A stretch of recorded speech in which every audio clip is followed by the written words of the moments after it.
airlock, we've got MEDOC serial number 0006 for EV2.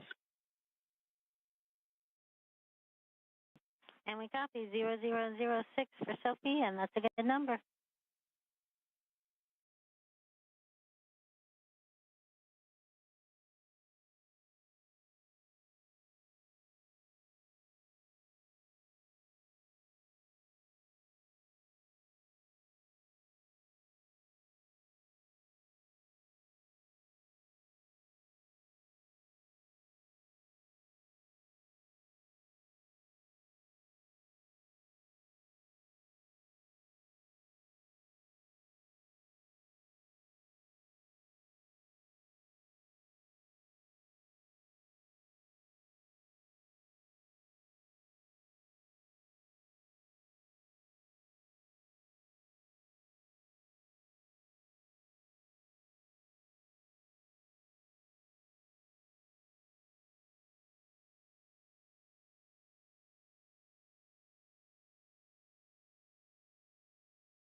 This is Mission Control Houston. Once again, we are in the final stages of pre-spacewalk preparations by Anil Menon and Sophie Adenot.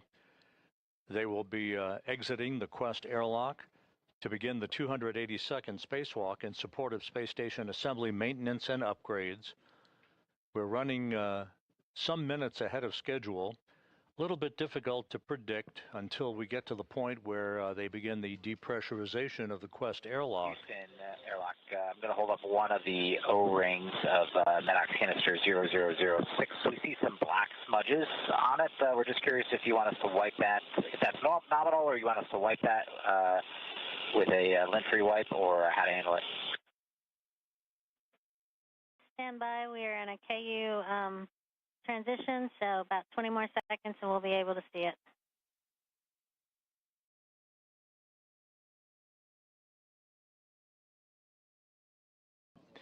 And again, the focus of attention for today's activities will be the replacement of a faulty space-to-ground antenna on the Z1 truss of the International Space Station. It's like a slight little discoloration. It does not look like any fraud.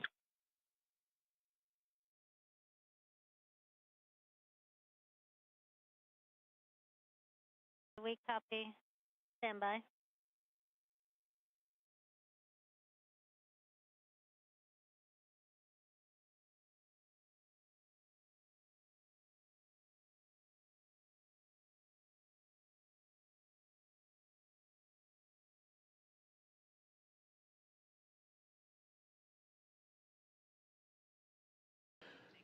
You see in the equipment lock section of the Quest airlock, Jessica Meir at the bottom of your screen. With your description of it mostly being discoloration, then we are happy with pressing as is.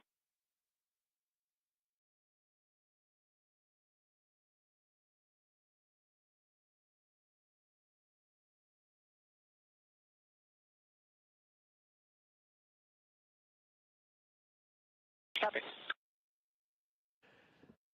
Jessica Meir and Jack Hathaway are assisting Anil Menon and Sophie Adenot in their pre-spacewalk preparations. A short time from now, they will mount devices called SAFERs. Those are simplified aid for EVA rescue backpacks on each of the crew members. Those are jet-powered backpacks that would be used in the highly unlikely event that the crew members would become untethered outside of the Quest airlock during their spacewalk activities. They would have a means to propel themselves back to structure and back to the safety of the International Space Station. Once the SAFER units are installed, the two crew members will be moved inside the outer section of the Quest airlock. That is the crew lock section.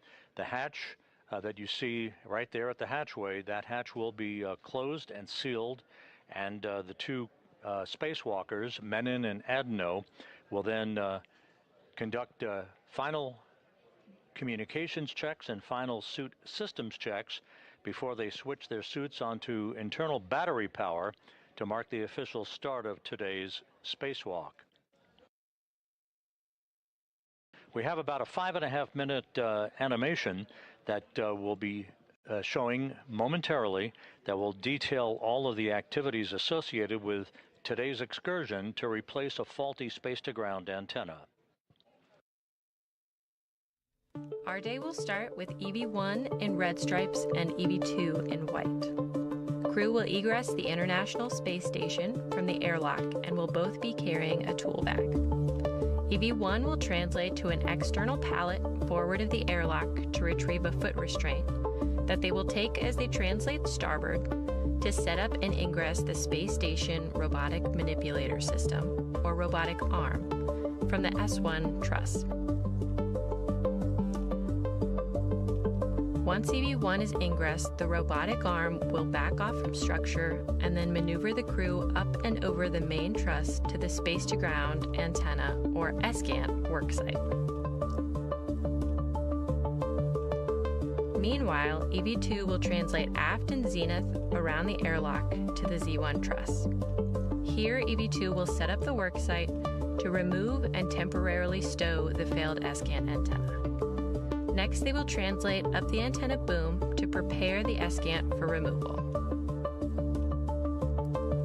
Shortly after, EV1 will be arriving on the robotic arm. The two crew will work together to install locks over the antenna's gimbals to restrain it from motion during handling.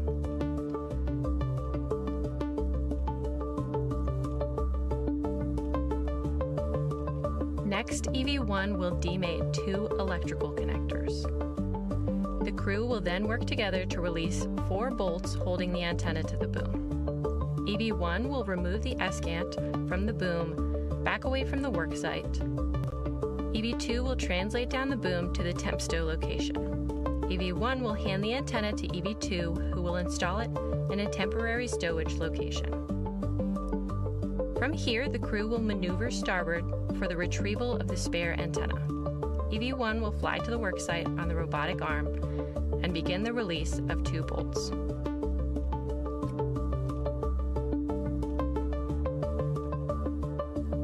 EV2 will translate along the truss to this worksite and assist EV1 with release.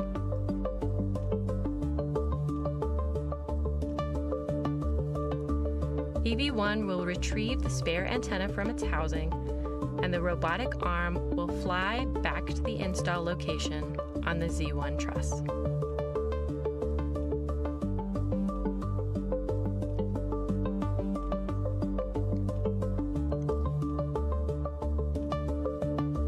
EV2 will translate back along the truss the same way they came, passing by the airlock on the way. Both at the worksite, the crew will work together to get the antenna seated and installed on the boom.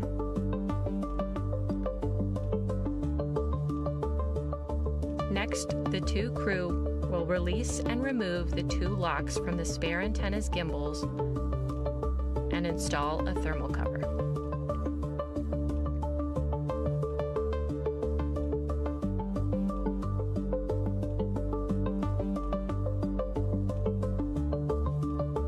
EV2 will retrieve the failed antenna from its temporary stowage location and pass it off to EV1. EV1 will carry the failed antenna outboard to its long-term stowage location.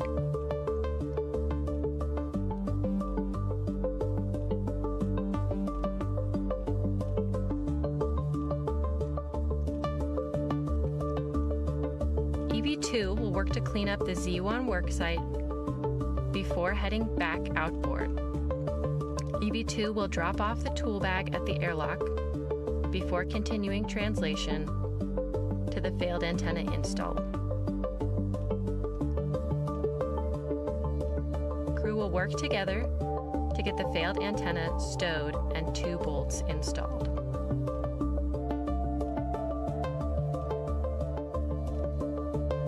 Once the failed antenna is stowed, EV1 will maneuver to the same location they ingress the robotic arm from. EV2 will begin translation back to the airlock and prepare for crew ingress. EV1 will egress the robotic arm and remove the foot restraint, which they will be stowing on an equipment platform nearby.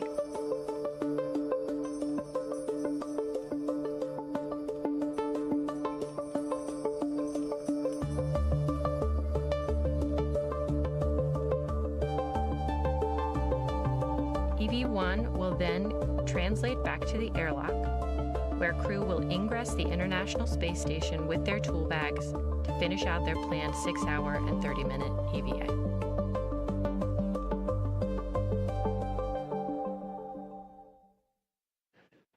And that was a look at today's activities for Anil Menon and Sophie Adenot, the NASA astronaut and the European Space Agency astronaut who will be venturing outside of the Quest airlock a short time from now to begin the 282nd spacewalk in support of space station assembly, maintenance, and upgrades. A shift handover has been completed here in the flight control room in Mission Control.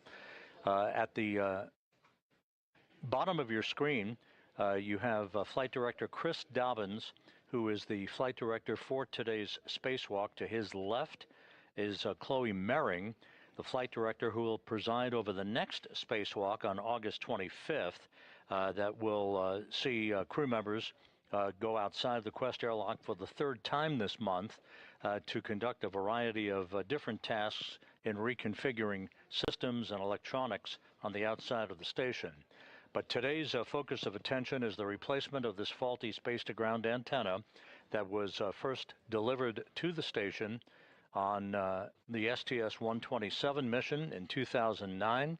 It has been parked on ESP-3, the external stowage platform number 3, on the outside of the space station, the only spare space-to-ground antenna that remains available for use on the station. It will replace a faulty antenna that began to degrade in its gimbaling or swiveling capability back last November. One of the features that you'll be seeing throughout the course of the spacewalk today will be Anil Menon, who will be planting his feet in a portable foot restraint at the end of the Canadarm2 robotic arm, sort of like a telephone repairman at the end of a cherry picker. He will be maneuvered to various work sites and will be carrying the faulty antenna once it is removed from its boom on the Z1 truss over to the port 3 truss of the station to be installed in the empty parking place that the spare antenna currently resides. That spare antenna then will be brought by Menon once again at the end of the robot arm back to the work site at the Z1 truss in the middle of the backbone of the station to be installed and then subsequently activated by ground controllers here in Mission Control. The robotic arm will be primarily operated today by NASA astronaut Jack Hathaway, who you see on the right side of your screen, being assisted by Jessica Meir as they mount a simplified aid for EVA rescue backpack onto Menon first, then to Adenot, as they will be then equipped with a return capability on this small nitrogen thruster backpack in the unlikely event they would become untethered from the structure of the International Space Station or as they're moving around from work site to work site.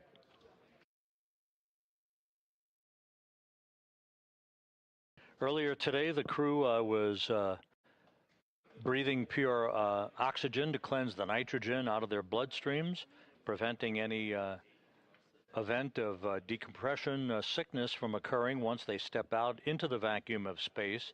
They also conducted a light exercise period where they moved their lower extremities back and forth to increase their metabolism, thus hastening their ability to remove that nitrogen from their bloodstreams. All of that went very well, and the crew is just moments away now from being moved inside the Quest airlock, the outermost section of the two-section Quest airlock, to hook themselves up and prepare for placing their suits on battery power that will mark the official start of today's spacewalk.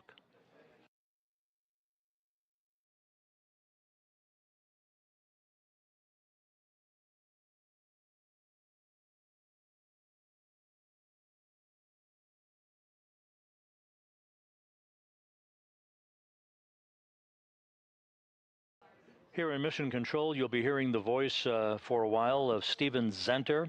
He is the spacecraft communicator who will be, he is seated to the right of Flight Director Chris Dobbins. Zenter will be talking to the crew up until the time that the final preparations will be undertaken prior to the suits being placed on battery power. The spacewalk choreographer, if you will, or the IV, the astronaut who will be on console talking directly to the crew during the EVA itself, is veteran astronaut Anne McClain. She is not in the field of view at the moment. She'll be on console momentarily. She is in the room, and she'll be the voice you'll be hearing as she runs through the step-by-step procedures with Menon and Adenot while they're conducting their work outside in the void of space.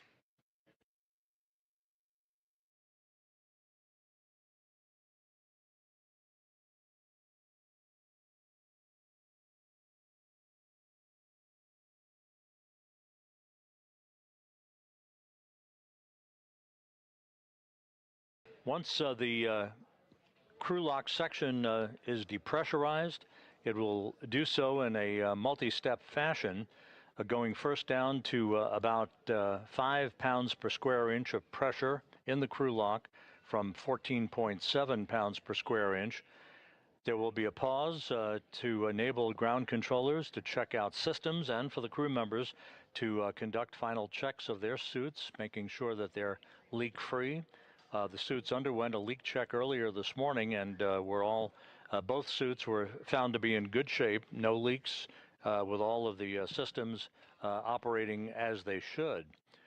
Once that momentary pause in the depressurization of the crew lock is conducted, the depressurization then will resume down to vacuum, enabling the two crew members to open the outer thermal hatch and then the hatch on the crew lock section prior to placing their suits on battery power.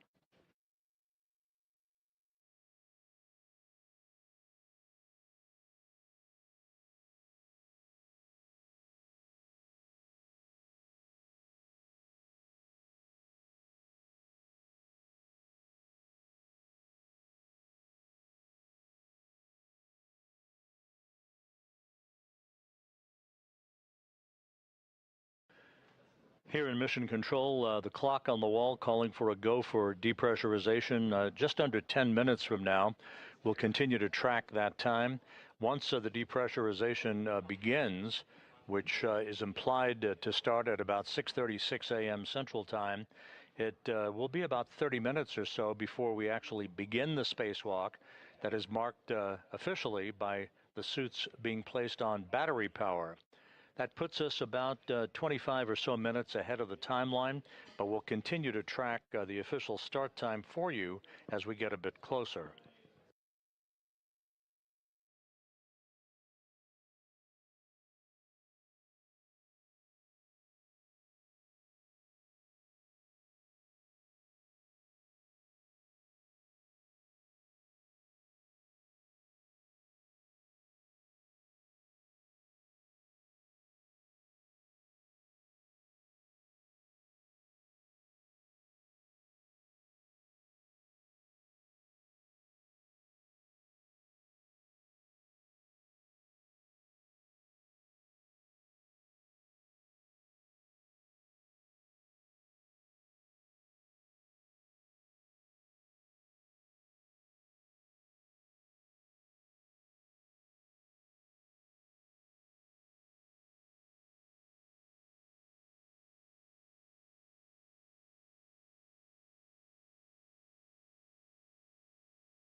And just to update you, we now believe that the actual depressurization of the Quest airlock will come a bit later than 6:36 a.m. Central Time. As you can see, Anil Menon wearing the suit bearing the red stripes on his legs as EV1, or extravehicular crew member number 1. He has moved into the crew lock section of the Quest airlock, Sophie Adenot, still in the equipment lock, she'll be outfitted with her safer backpack shortly and will join Menon in the crew lock just a few minutes from now.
Jessica Meir on the left, and just out of the field of view in the lower right-hand portion of your screen, Jack Hathaway installing the safer backpack onto Sophie Adenot, who soon will become the first French woman to walk in space.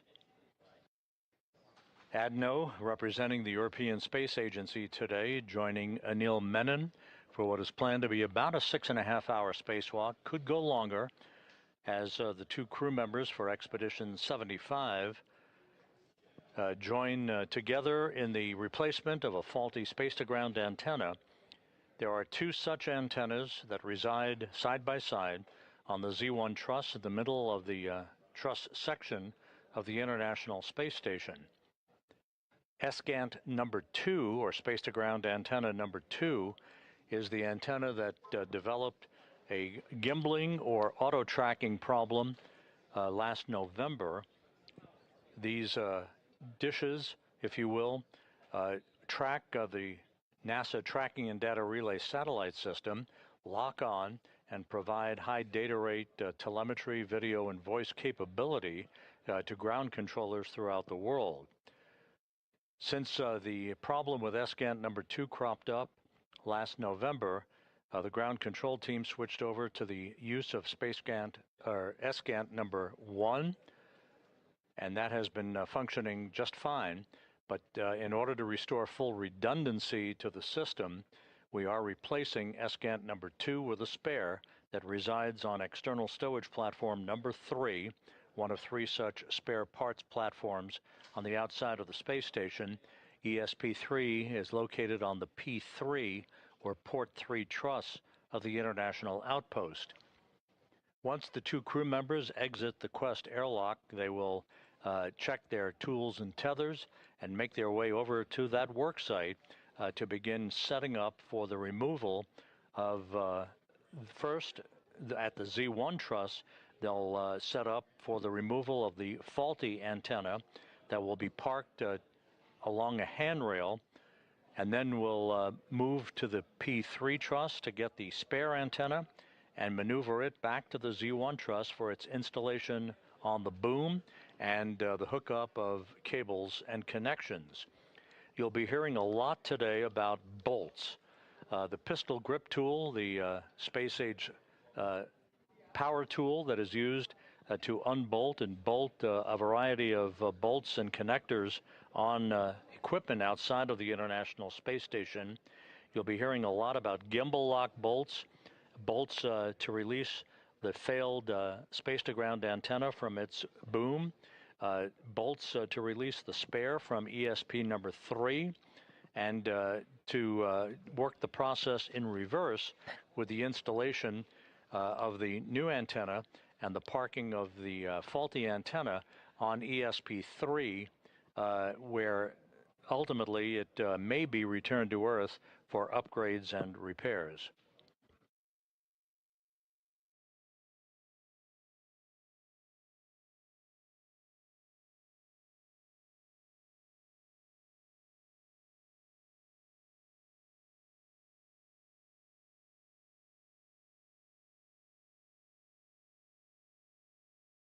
And just a reminder, Anil Menon, who's already inside the crew lock section of the Quest airlock, he will be driven around at the end of the station's Canadarm2 robotic arm by Jack Hathaway that you see on the left side of your screen. Hathaway will be the prime robotics operator once Menon has gone outside and planted his feet in a portable foot restraint that will be attached at the end of the Canadarm2. It will be Menon who will haul the failed antenna over to a temporary parking place and eventually over to ESP3, and he will take the spare antenna and move it to its installation point on the Z1 truss.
Here in Mission Control, Flight Director Chris Dobbins is double-checking with several flight controllers as the two spacewalkers are now inside the crew lock section. You'll see the hatch closed behind them by Jessica Meir here just a few moments from now, and that will be the precursor to the start of the depressurization of the crew lock from its current pressure of 14.7 pounds per square inch of pressure down to vacuum in a multi-step fashion.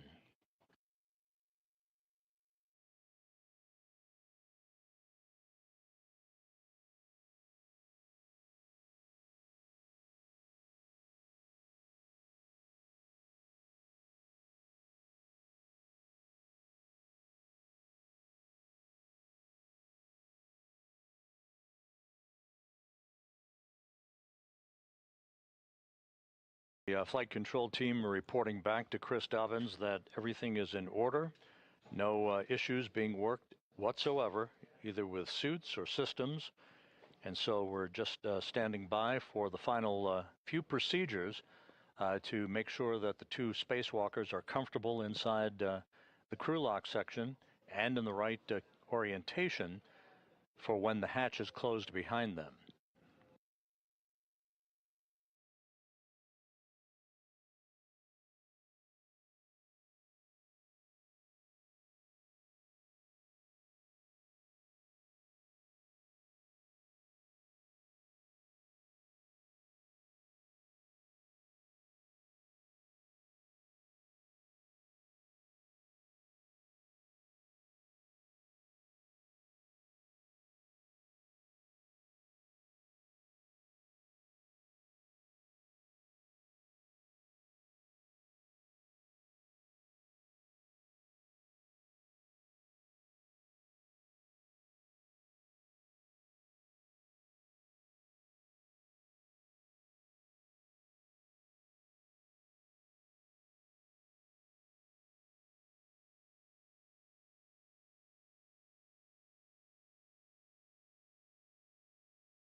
This is Mission Control Houston. If you're just joining us, we are on the cusp of the beginning of the 282nd spacewalk in support of space station assembly, maintenance, and upgrades. You can see in this view in the Quest airlock, in the foreground is Jessica Meir. Jack Hathaway is right at the hatchway, the dividing line between the equipment lock section and the crew lock section. Inside the crew lock are the two spacewalkers for today, Anil Menon, EV1 or extravehicular crew member number 1, wearing the suit bearing the red stripes, about to begin the second spacewalk of his career and the second in the past 12 days. Sophie Adenot of the European Space Agency is about to begin her first spacewalk. This the fifth spacewalk conducted out of the space station in 2026, and the second for Expedition 75 crew members.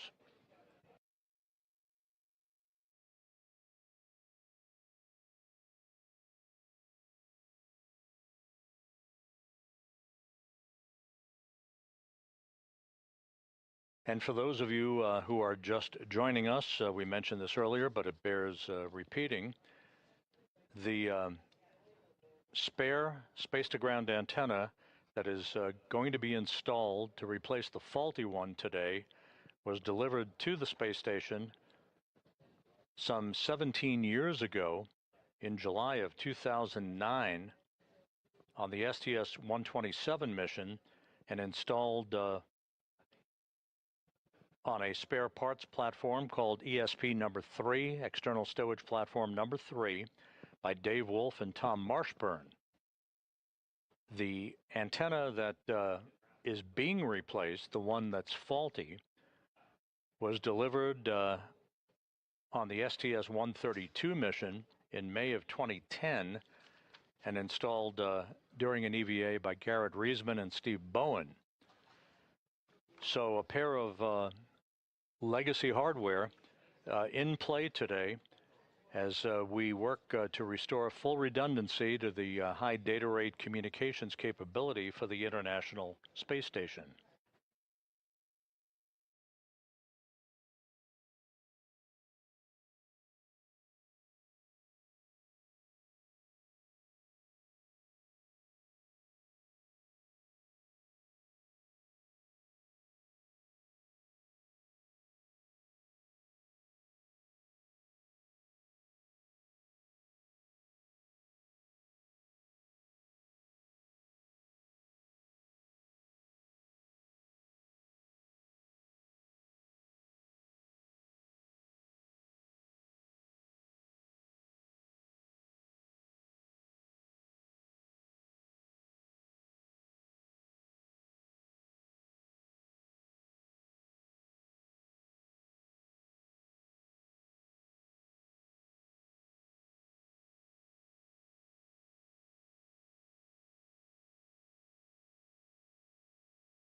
The space-to-ground antenna, SGANT number 2, that is being replaced today is part of the KU band system that enables high-rate data communications. That's payload data, video, crew procedures, and other communications functions for the International Space Station.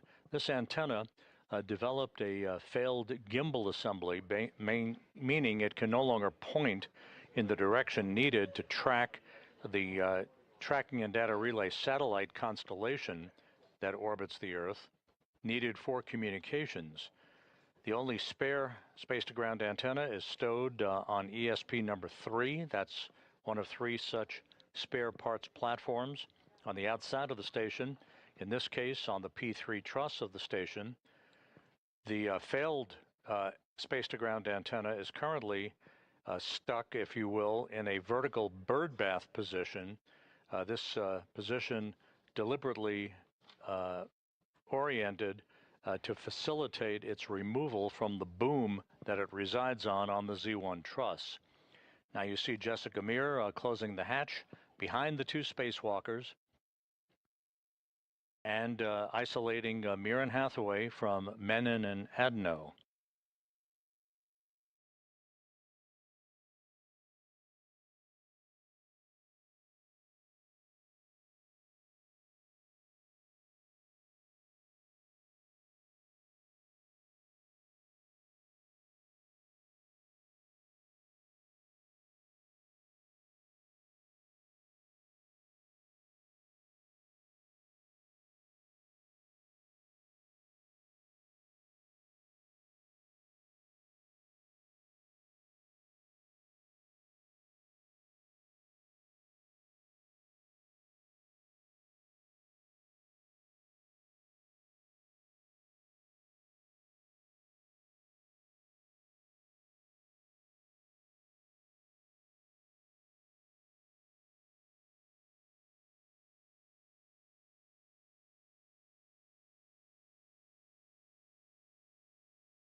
Houston Airlock in step 77. We have completed steps 76 and 77, and you guys are go for step 78.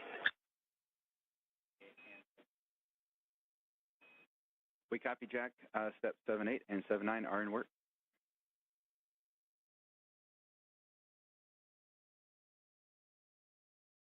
And we will sit tight until you guys are done with 7 all the way through 80, and then we'll pick back up in 81 when you let us know. Copy, those are in work.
This is Mission Control Houston. In the equipment lock section of the Quest airlock, Jack Hathaway on the left, Jessica Meir on the right.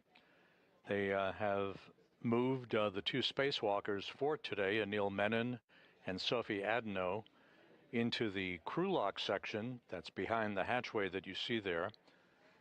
As we stand by for the start of the depressurization of the crew lock that will lead to the opening of the hatch and the two spacewalkers placing their suits on battery power to mark the official start of today's excursion, the 282nd in support of space station assembly, maintenance, and upgrades.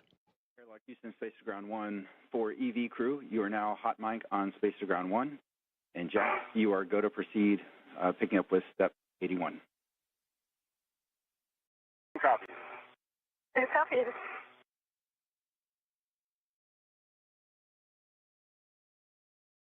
And we hear you both.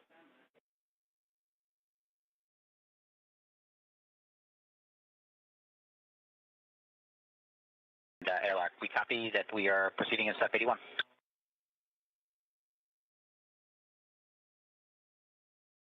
Sophie, I want you to just look and not touch.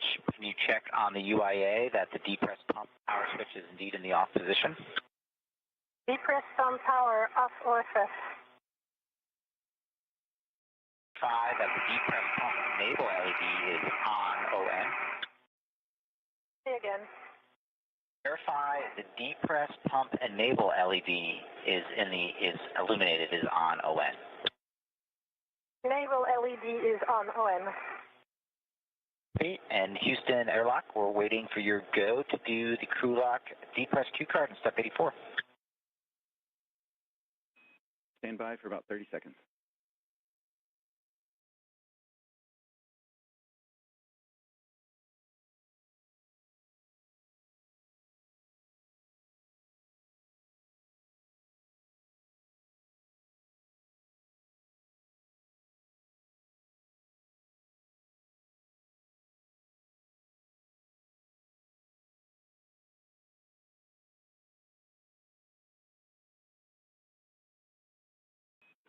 Thanks for your patience, Jack.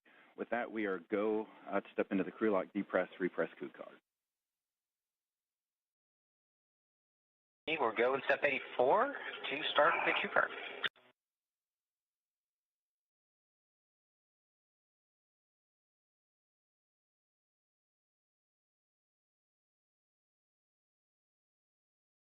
Sophie, I am on the crew lock depress Q card, step 1 on the UIA. Go ahead and take the depress pump power switch to the on position.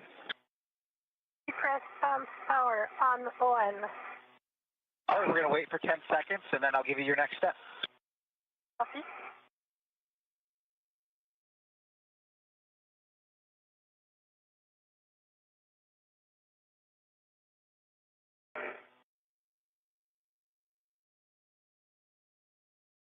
It's been 10 seconds. You can take the depress pump manual isolation valve to open, and you can expect an alert tone. Copy.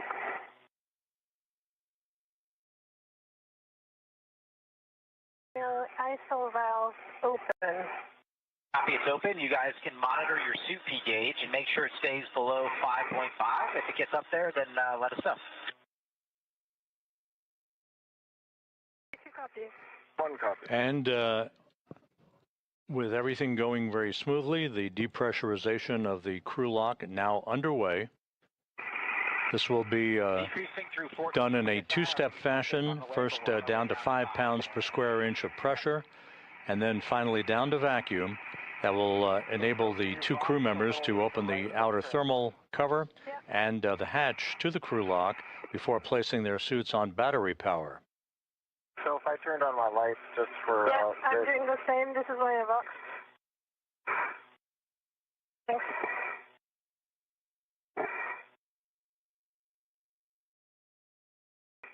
I found EV2.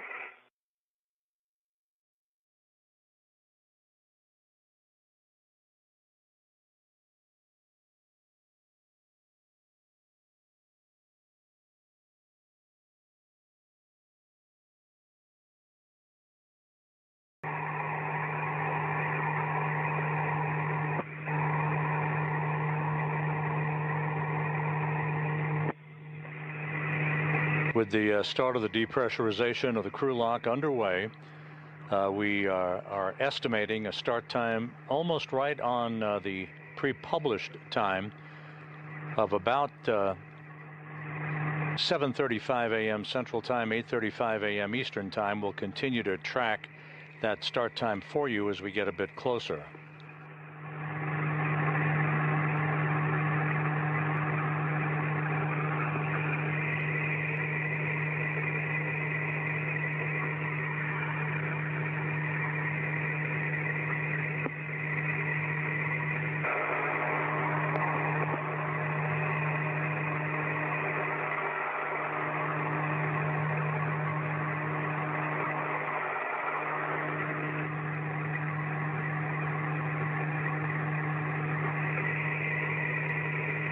The crew lock now passing 10 pounds per square inch of pressure.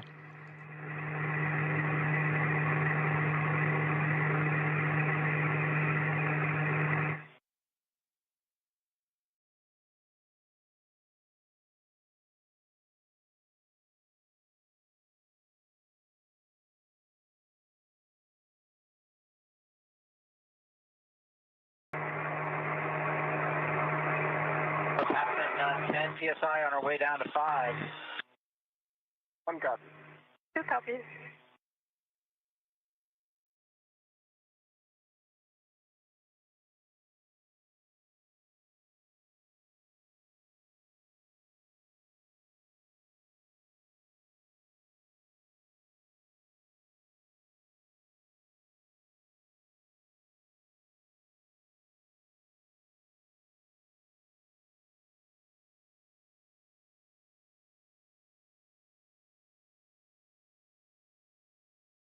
As the depressurization of the crew lock continues, the International Space Station is flying from southwest to northeast across the Pacific Ocean, just about to fly directly over Samoa.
Continuing on down, we're passing 6.5 psi. You guys might get an alert tone at 6 psi. We're working our way down to 5. One copy. Copy.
This is Mission Control Houston, once again monitoring the depressurization of the crew lock on the International Space Station's Quest airlock. You see Jack Hathaway in the equipment lock as he keeps a watchful eye on the two spacewalkers who are behind that hatchway. Anil Menon, EV1, or extravehicular crew member number 1, soon to embark on the second spacewalk of his career. And Sophie Adenot of the European Space Agency, EV2, she'll be wearing the suit with its no markings, just a pure white suit, no markings whatsoever on her suit, as EV2, extravehicular crew member number 2. Menon will be first out of the airlock, followed by Adenot.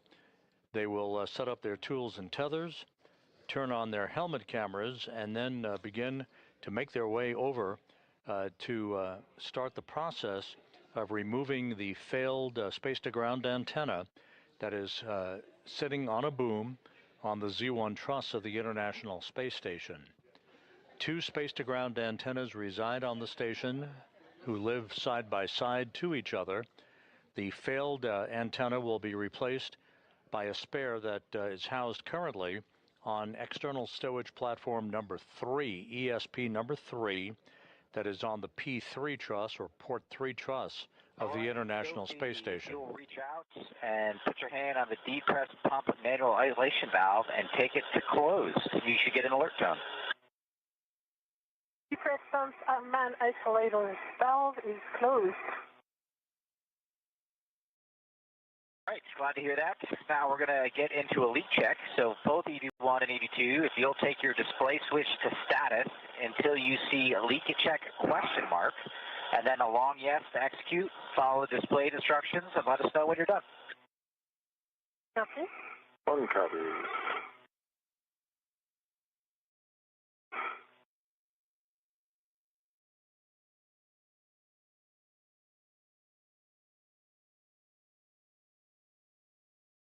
And with the depressurization of the crew lock paused momentarily at 5 pounds per square inch per the procedures, a look at the key players for today's spacewalk. At the top of your screen is veteran astronaut Anne McClain. She will be the intravehicular crew member, or IV crew member, who will be talking to the two spacewalkers, guiding them through their procedures as they replace the failed space-to-ground antenna outside of the station today.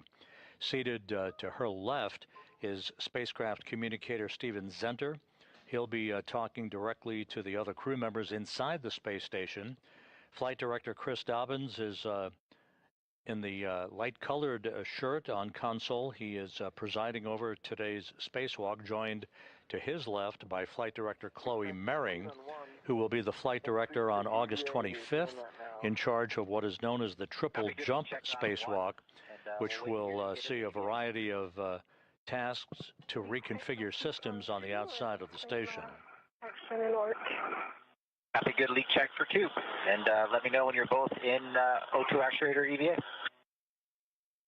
Copy. An EVA. Copy EV1 and EVA.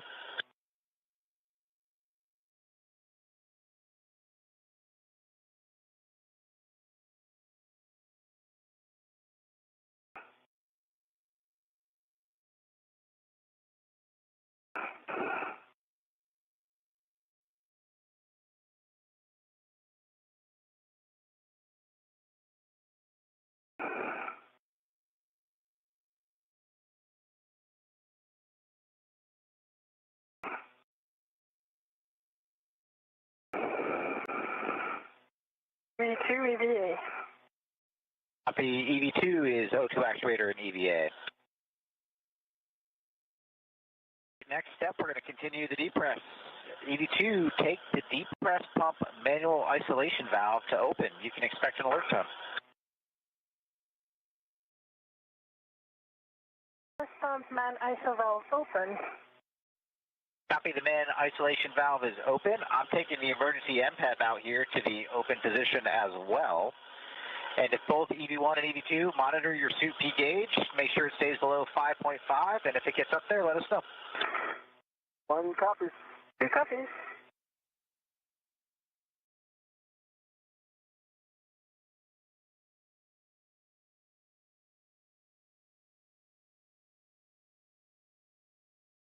The depressurization of the crew lock once again underway after a momentary pause.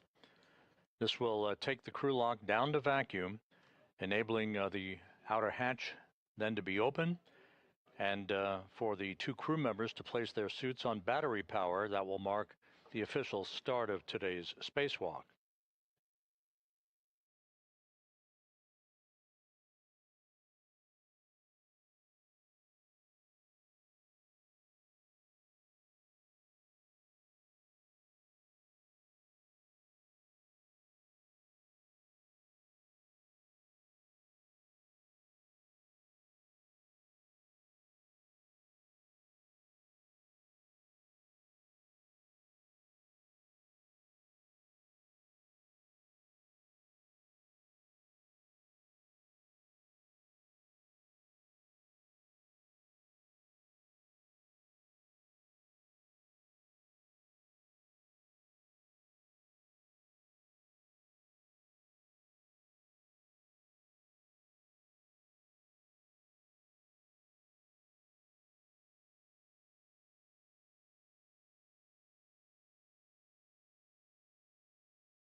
Jack Hathaway and Jessica Meir in the equipment lock section of the Quest airlock, monitoring the systems as the crew lock is just about at 2.5 pounds per square inch of pressure.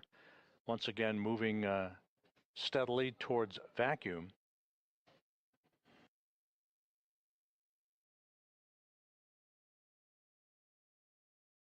Today's spacewalk expected to last about 6.5 hours in duration. There is a lot of work with pistol grip tools, the power tools that will be used to unbolt and rebolt a number of connectors and points on the space-to-ground antennas to remove the failed antenna from its boom on the Z1 truss of the station, and to replace it with the spare antenna that currently resides out on the port 3 truss of the complex. We are decreasing through 2 psi. It's time to take the depress pump off. So, Sophie, if you would take the depress pump manual isolation valve and take it to closed, please. It is depress pump man ISO valve closed. Copy. The isolation valve is closed, and on the UIA, take the depress pump power switch to off, OFS. In work?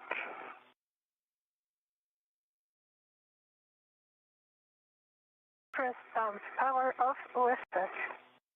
Copy off OFF.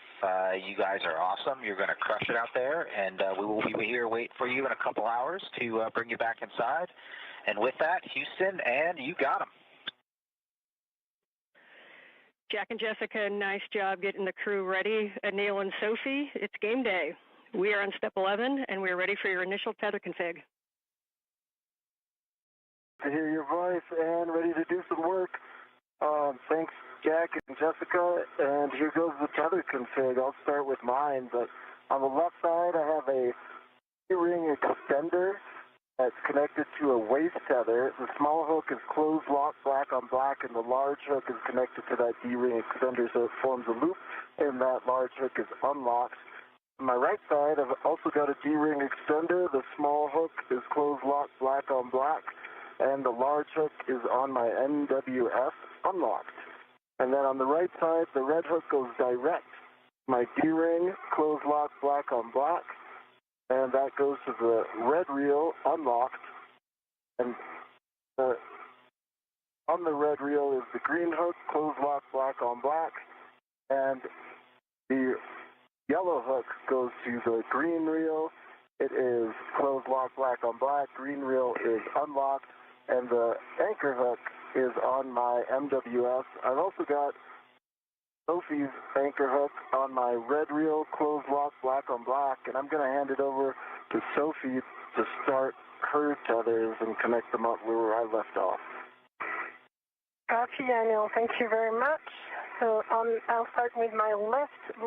I have a D-rig extender on which there is a small hook of the waist tether. It's closed, locked, black on black. The big hook of this waist tether is gate closed, locked, black on black, and goes to the airlock waist tether. Big hook, which is gate closed, locked, black on black. The small hook of this airlock waist tether is gate closed, locked, black on black on the airlock D-ring extender. So for me, that's a good load path to the airlock. Then I'm going to switch to my right side. On my right D-rig extender, I have a waist tether. Small hook is gate closed, locked, black on black. And the large hook is on my mini workstation. On this right D-rig extender, I also have a red hook from my red reel. This one is gate closed, locked, black on black. My red reel is unlocked, on which there is a green hook, also gate closed, locked, black on black. The yellow hook goes to the green reel. Yellow hook is gate closed, locked, black on black. The green reel is unlocked, and I think Anil verbalized already that Anchor hook. the anchor hook is gate closed, locked, black on black, which I double check here on his tethers. So for me, that's a good config.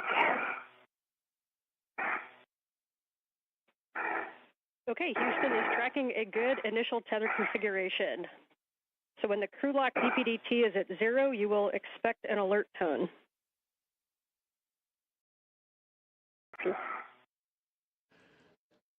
That long list of procedural checks by Anil Menon and Sophie Adenot. And Anil and Sophie, it's going to be about 10 minutes to get down to that number. Okay.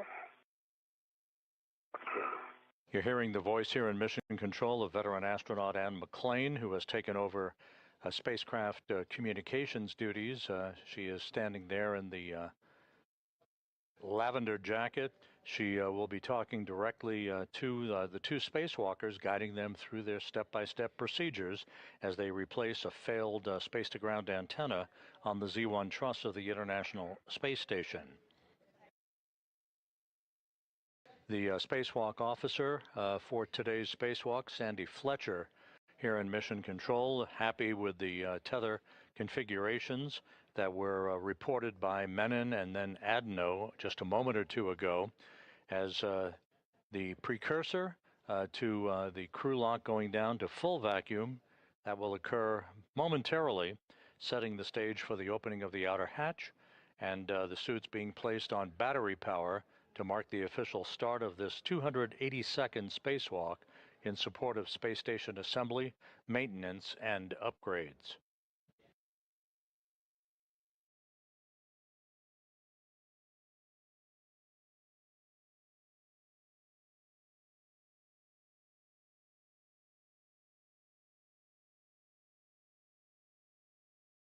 The International Space Station is flying 260 miles over Nevada, moving from southwest to northeast in an orbit inclined 51.6 degrees to either side of the equator.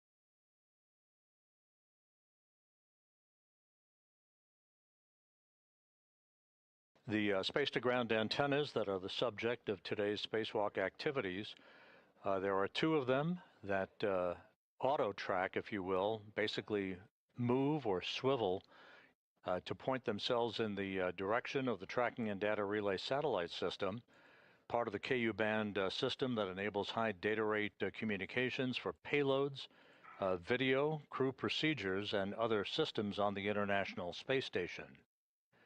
The failed antenna, first identified with degraded performance last November. Sophie, the depress is looking good. We're just under 1 psi, and reports from the EVA group is that was one of the clearest tether configs that they have ever heard.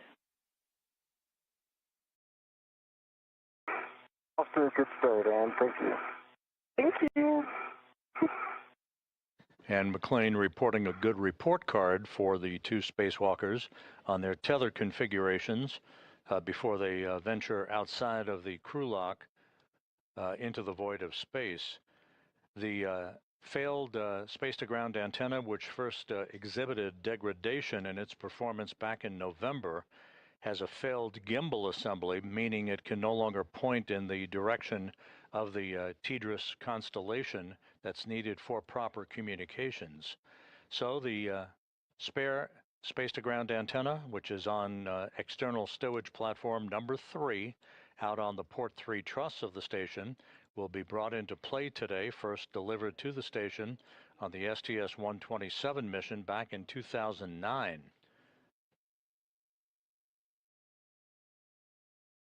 The antenna that is degraded and will be replaced today was delivered and installed on the station on the STS-132 mission back in 2010.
We're now sitting at about 0.7 pounds per square inch of pressure in the crew lock, approaching vacuum.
And Sophie, we're showing you at about 0.65 or just under.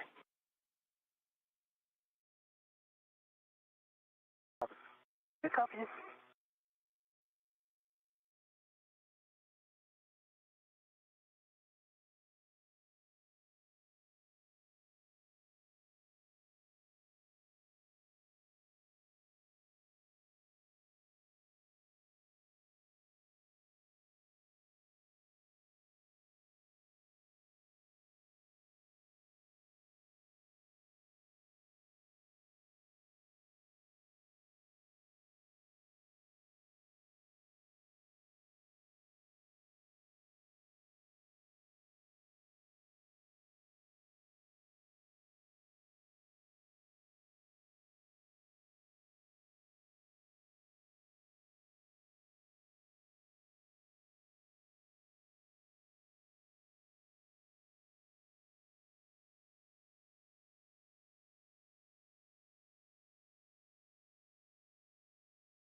With the crew lock section of the Quest airlock approaching vacuum, we are expecting today's spacewalk to start just about on time at about 7:35 a.m. Central, 8:35 a.m. Eastern Time.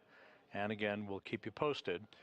The official start time to be marked when Menon and Adenot place their suits on battery power. Menon soon to begin the second spacewalk of his career, Adenot her first.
with the crew lock section at 0.5 pounds per square inch and just a bit below that, actually.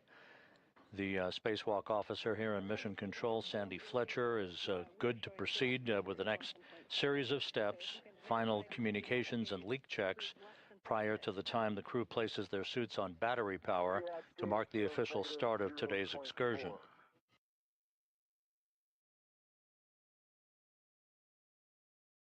Well, that will work for us.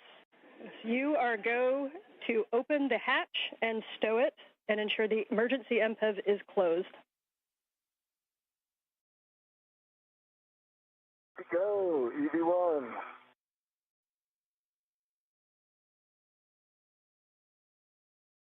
And Neil, you don't have to worry about that. The MPEV, that's for Jack.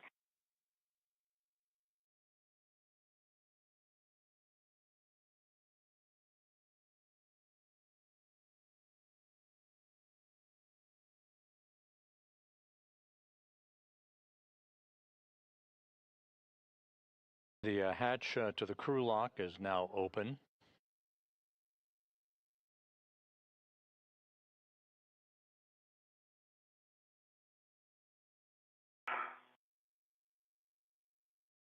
Right, open and stowed.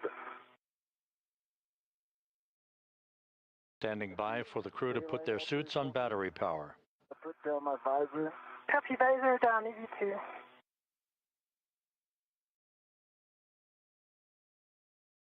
Okay, copy. Hatch is open and stowed. Firm, EV1. Okay, we are now moving into post-depress. On your DCMs, switch power to BAT, stagger your switch throws, and expect a warning tone.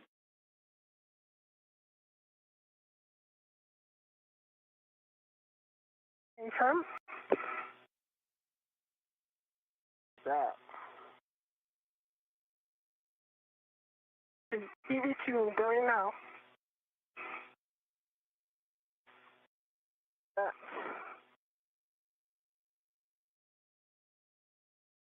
Expected CPI.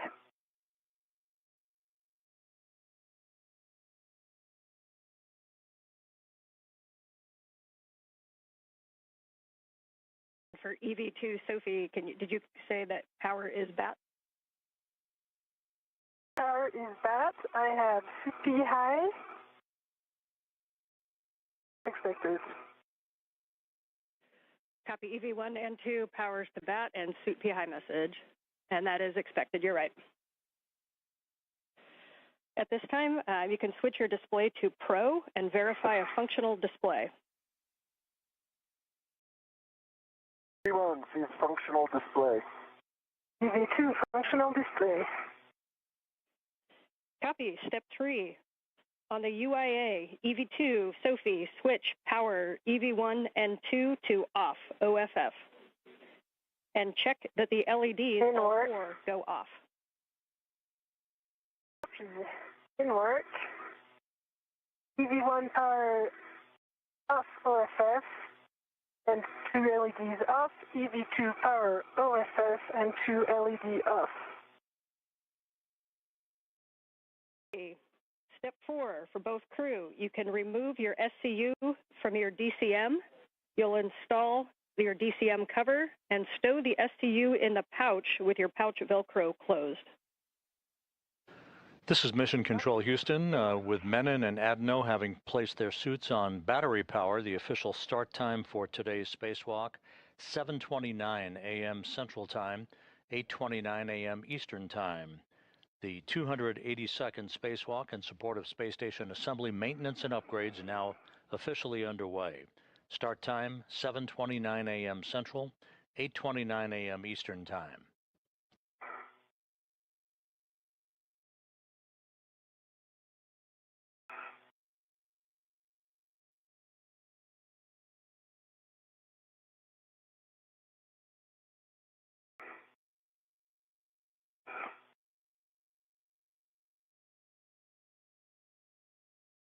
And 1 is stowed.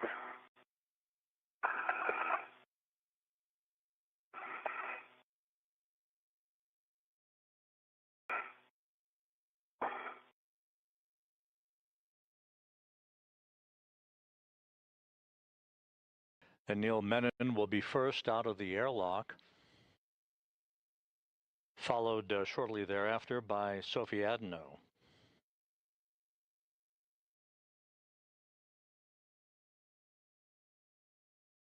Is food.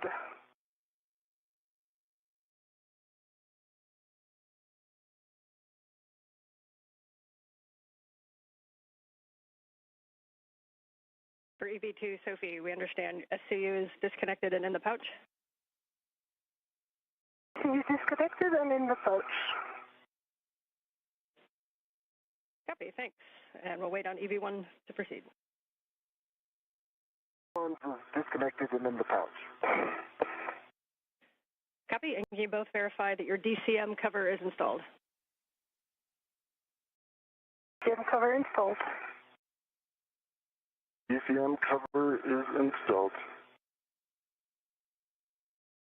Copy. EV2, Sophie, check that the deep press pump man ISO valve is closed. Press pump man ISO valve closed. Copy. Both crew, on your DCM, take your temp control valve to max hot, which is lower numbers. Good opportunity to use the mirror.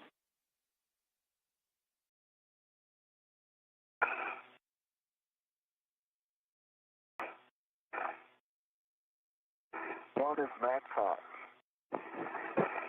Can work.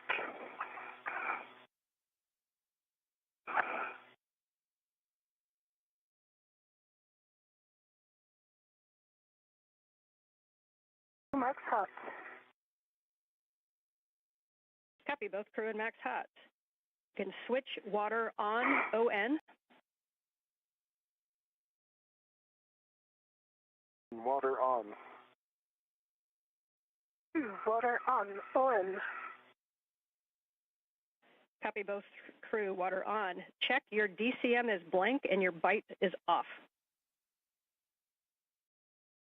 V1, DCM blank, bite off.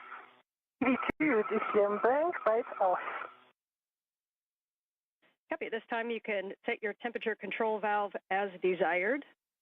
Please report those settings and a reminder throughout the EVA to let us know if you make TCV changes, and best practice is not to do large changes over 2. Copies. 2 copies, TCV 5. TCV 6 on 1.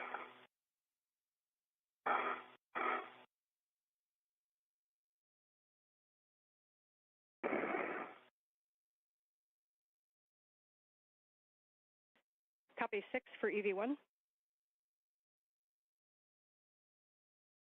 EV2 had 5. Yeah, 5 for EV2. Copy 6 and 5. Report suit pressure gauge. Pressure gauge on EV1 is 4. Spacewalk intravehicular crew member Ann McLean is reviewing the correct configuration for spacesuit systems with Anil Menon and Sophie Adenot before Menon moves outside of the Quest airlock to set up his tethers and tools, followed by Adenot in the first stages of today's spacewalk to replace a failed space-to-ground antenna on the International Space Station.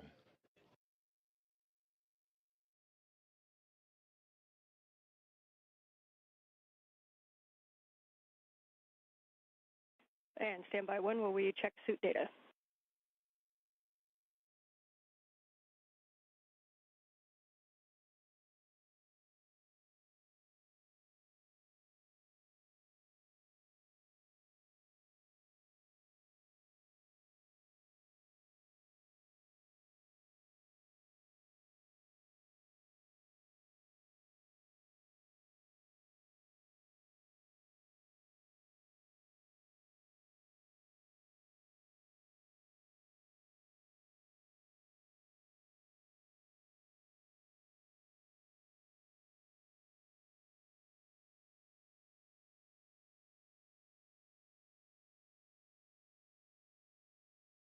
Hey, Anil and Sophie, we are just looking at data. We're going to hold you here for a minute. We had an LED on the PSA, so we're going to be running a PSA recovery from fault.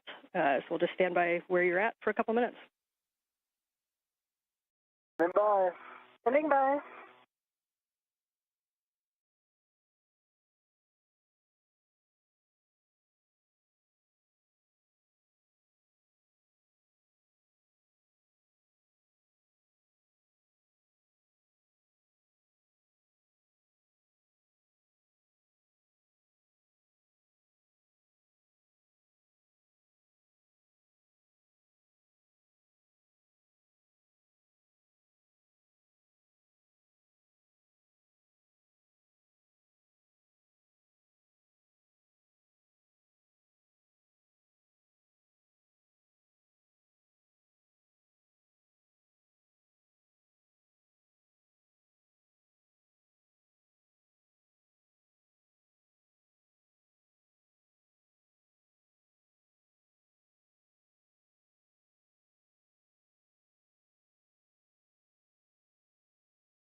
Okay, Anil and Soph, thanks for your patience there. And we just have the IV crew running some steps on the PSA, but it does not impact you. So at this time, Anil, you are go to open the hatch thermal cover. You can unhook the strap from the magnetic plate D-ring, move the hook to the integral tether point, and cinch the strap until snug. When you do, please report number of Sharpie lines. Hey. Opening the thermal cover now.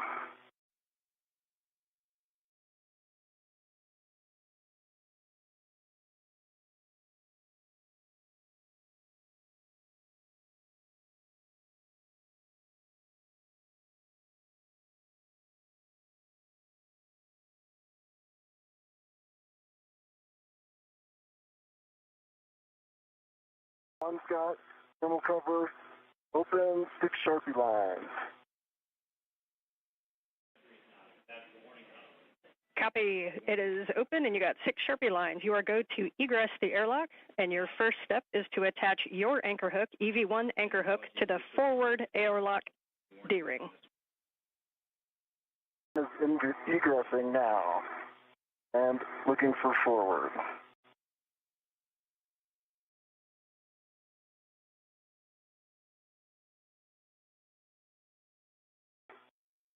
Okay, your tethers are looking good from here and all good. It is. And just about 11 minutes into today's spacewalk, the outer thermal hatch on the Quest airlock is now open. We'll be seeing Anil Menon exit the airlock momentarily, followed by Sophie Adenot, who is now the first French woman in history to conduct a spacewalk on behalf of the European Space Agency. Will do. Crew look back number 1. Dan, I've got on my safety tether in the forward airlock D-ring, that anchor hook is closed lock, black on black, giving me a good load path to structure. Copy and concur. You can now attach the EV2 anchor hook to the aft airlock D-ring. The space station is currently flying over northwest Africa, moving from northwest to southeast.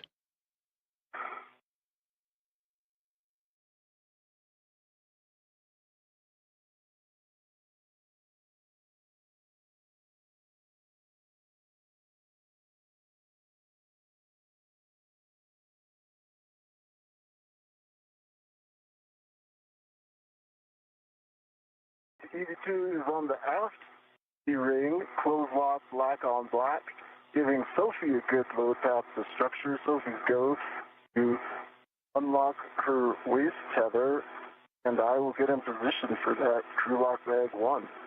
Okay, I am ready to pass the crew lock bag 1. I double check it's number 1.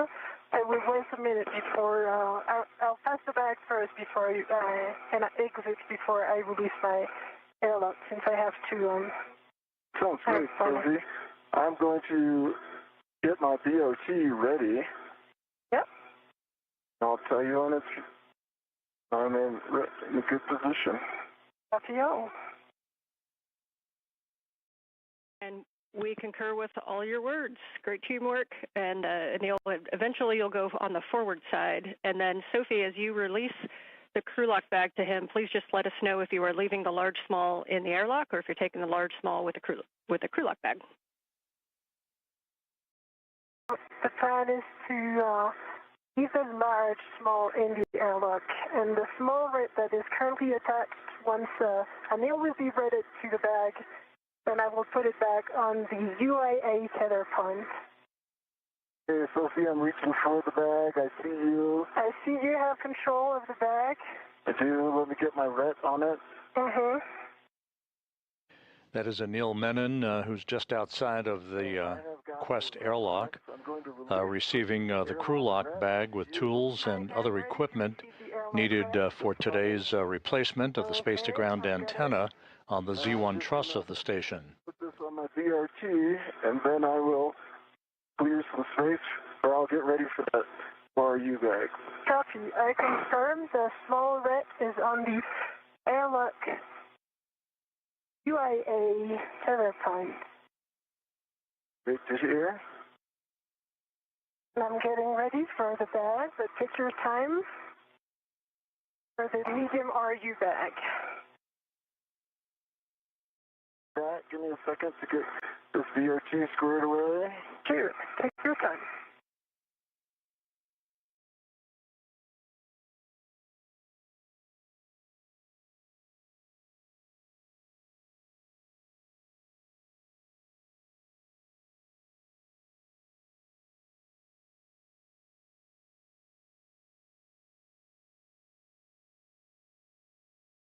My BRT is back and away, and I have a ret ready for the medium RU bag. Copy, I'm ready to pass the medium RU bag. Sure, it's clear on my tether. See it? You see it? I have control. Copy.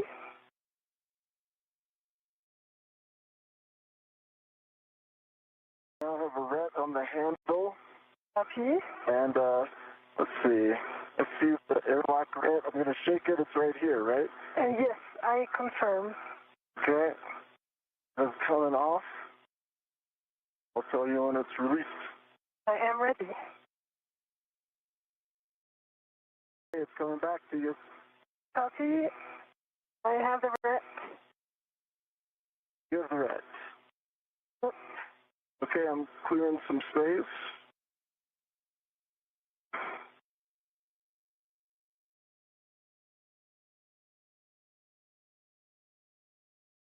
The red is on the same tether point, UIA tether point aft.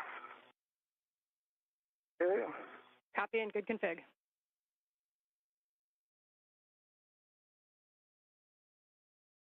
I am ready to egress whenever you give me the go. You have the go. Copy. Egressing now.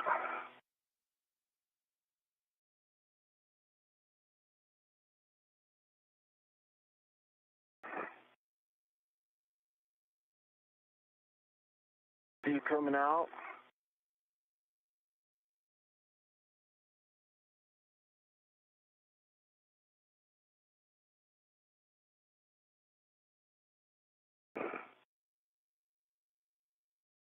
Your hands. Hi, Anil. Hello.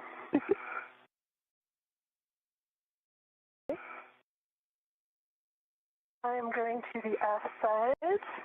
I already have a local, so I keep it. And now I'm putting my end sector. Alright, I'm out. Ready for the body check. Oh, maybe before. Yeah, I'll take my bag before. Yeah, that's true. As you like. That's a good idea. Okay, I'm just move some tangles here.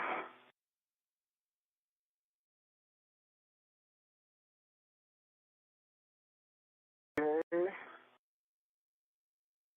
Have an RU bag when you're ready. Yeah, and work for my VRT. Decline. Nice egress. We can see both of you on the camera. You guys are looking great.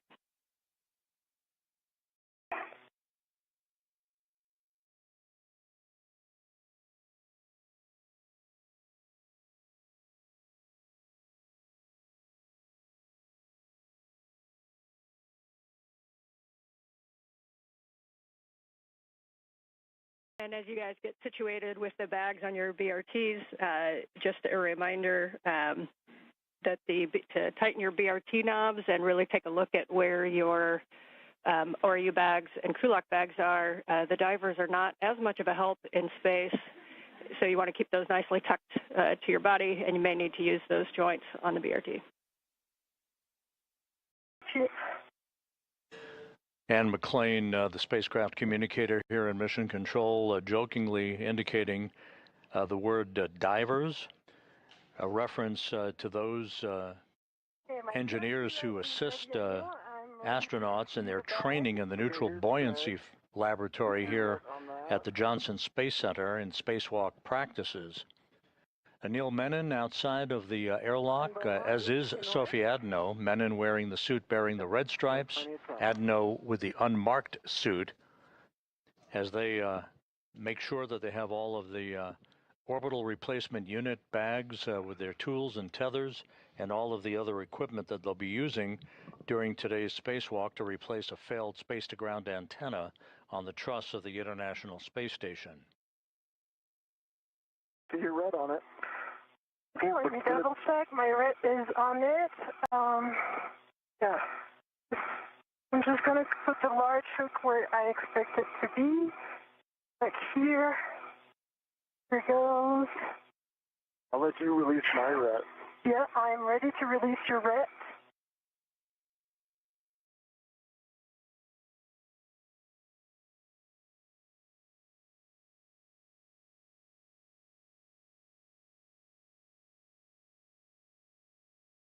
Red is released. I see it. Let me just put it on my NWS and I'll be ready for the buddy check. Okay. And I think I'll readjust my ERT a little bit too.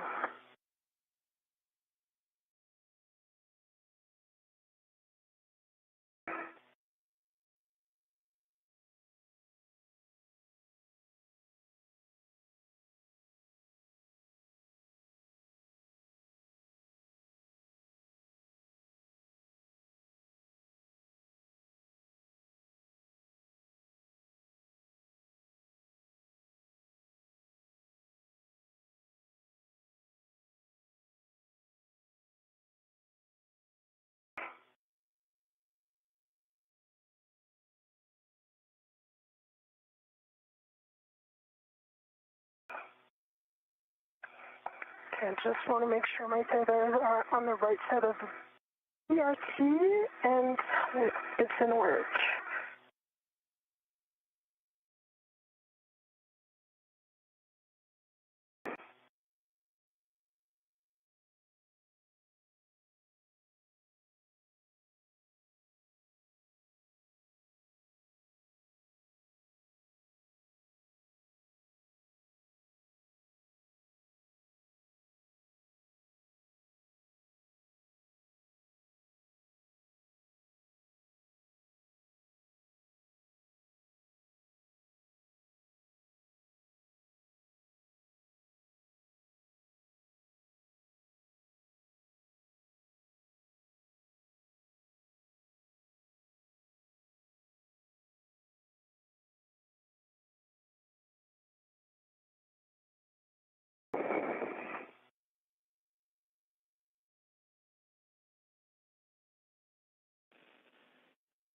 And as you complete the medium or U-bag stowage, Anil, your step after this is going to be to close the thermal cover. No rush on that, but if you'd like to start getting into position. And after that, we'll be doing buddy checks.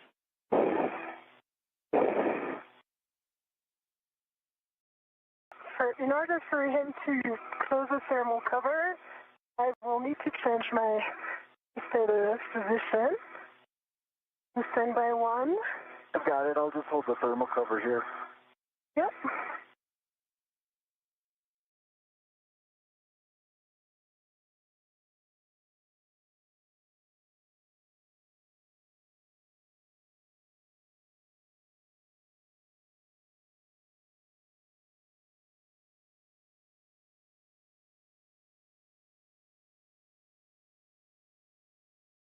I see your waist tether up. I see the airlock waist tether.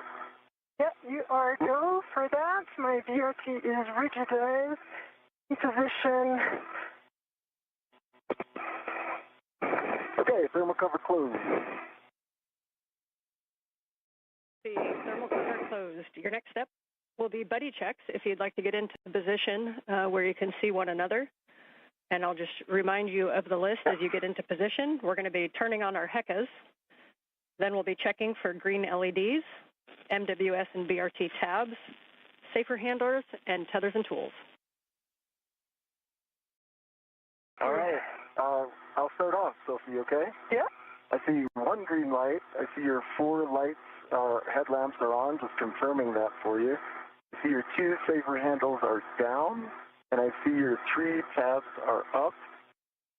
Taking a look at your tools and tethers now, and while I'm doing that, think about your hat and gloves. Okay, my hat is dry and gloves are baseline nominal. Tool and tethers look good. The only thing I have for you is your left waist tether. It goes off of your D-ring extender on the outside of your BRT to that circular handrail. Yeah, so I see that. just be aware when you take it down on the outside. Yep, I see that, and for now I will leave it like this. It's decoupled from the tethers. Let me check for you. I see one good green HECA light. I see your 2 helmet lights, nominal. I see your 3 tabs up. I see 1 and, oh, right. Your left safer handle is up. 25 minutes into today's spacewalk, Anil Menon and Sophie Adenot performing what are called buddy checks, basically examining each other's suits and tethers to make sure everything is in order before they move away from the Quest airlock. They're also reporting that their HAPs, or helmet absorption pads, are dry. That's the way they should be in their helmets, and that their gloves are looking good as they set out to the work site that will enable them to begin the first part of today's spacewalk, the procedures to remove a failed space-to-ground antenna from the Z1 truss of the station. All right. Let me check your tools and config. I see the tether config is good and all the sliders are as expected. Tools and tethers look good to me. And I see your bag resis on your BRT. And yeah, that's awesome, Anil. Okay. And Sophie, can you just confirm that you checked both safer handles, please?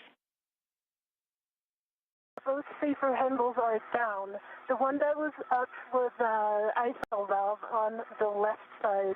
Now it is down. The 2 are down, I can confirm. I've got a dry hat, Dan. Copy, thanks, and copy HAP. So at this time, Anil, you can begin your translation to ESP2 forward. Reminder as you go around that the whiff 6 is where you're headed, and that is the portmost whiff on the front of ESP2. Sophie, at this time, you can perform some translation adaptation to get used to your new environment. Welcome to space. Thank you. Copy all. Adaptation. I will do minimal adaptation. I feel very good now and ready to go. I'll just wait for Anil's tethers to be clear before I leave. Okay, good plan. And just a reminder for both of you as you translate to take a look at those handrails and don't slide the gloves on the back of the handrails. If you see any strikes or anything, let us know.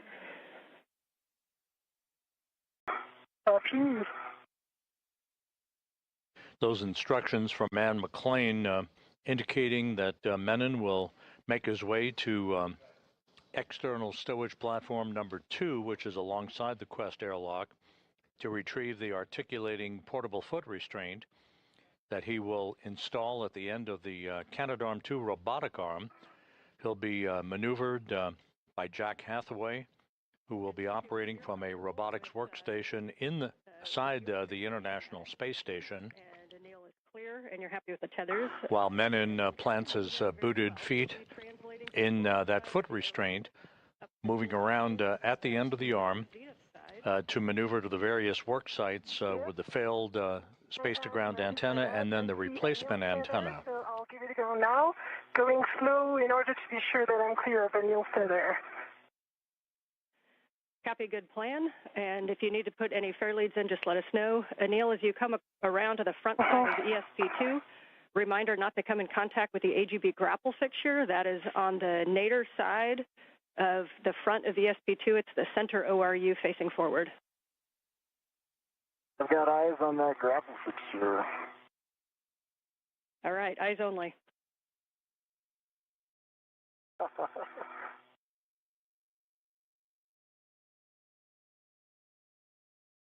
When I see your tether, I leave it on my left, and I double check that it's not my bag. Yep, and you'll find as you come around the corners is when that bag's going to want to swing. So you're going to be coming around to the forward side of the airlock, and as you come up, we're going to recommend that you stay starboard of the CETA rail to keep your tether routed that way.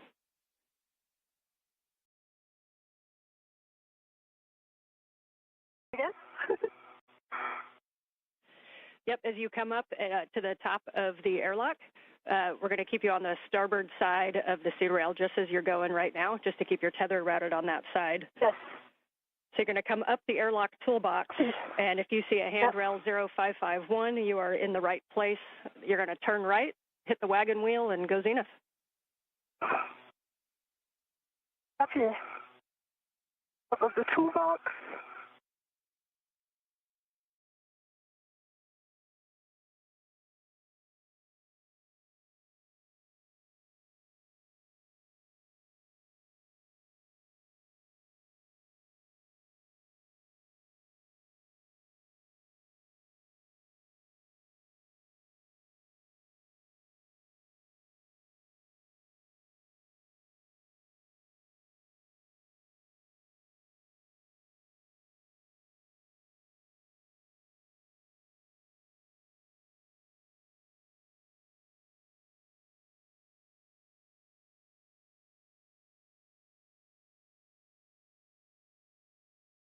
I'm going to take the forward path, the V1.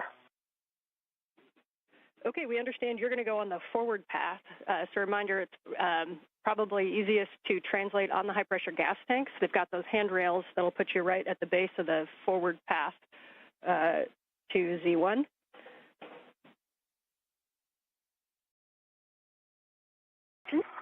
In work. And for Anil, we see you at the APFR in with 6. You're going to be bundling the crew lock bag, and as we talked about, you're just going to remove your crew lock bag from the VRT and attach the other crew lock bag ret to the APFR, and then retrieve the APFR. Crew lock bag is on the APFR, so I'm going to move the APFR now.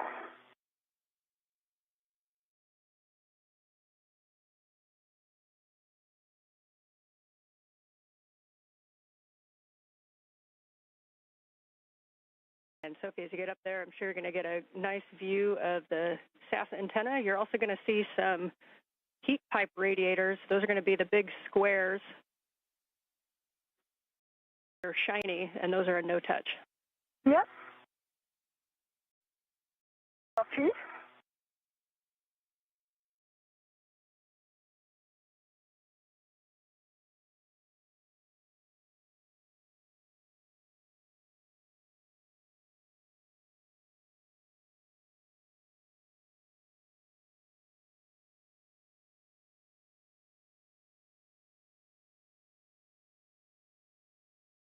changed my mind going for the outside of Z1.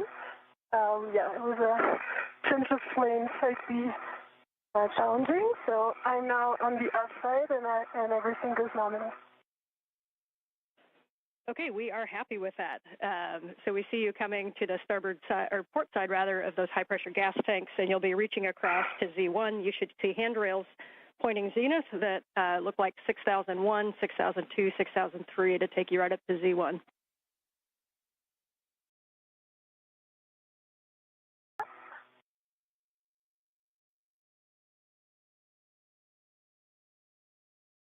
Mindful of the ATSR and the Antena.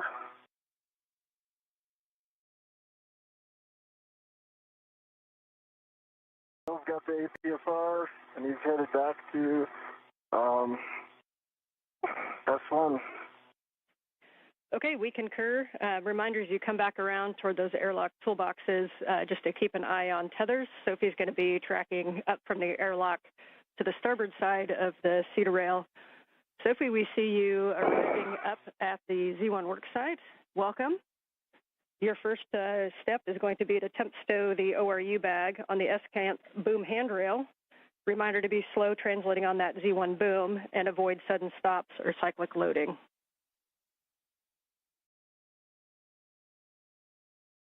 Okay.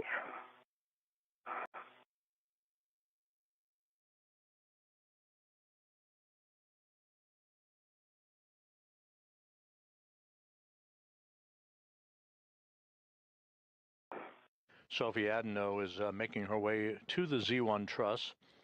This is the center section of the backbone of the station on which both space-to-ground antennas, the healthy one and the failed one, are located side by side. We think a good config would be to put the large hook onto handrail number 2. Reminded that they're numbered from the base of the Z1 up, so 2, it would be the second one facing aft. And if that large small can move up and down handrail 2, we think the bag access will be the best. Copy. Thanks, Anne. Just working now for one fair lead of my 50 tethers so that the next step is going to be easier when I come back, when I go to ESP3 translation. And this one fair lead is going to be a four-man fair lead around 605. I think I heard 6052, is that correct? Affirm. Okay, yeah, we like that plan. And a reminder, that's going to be where you put an AET later when you stow the S-cant there. So good recon. Like a good helicopter pilot, you like the recons? Yep.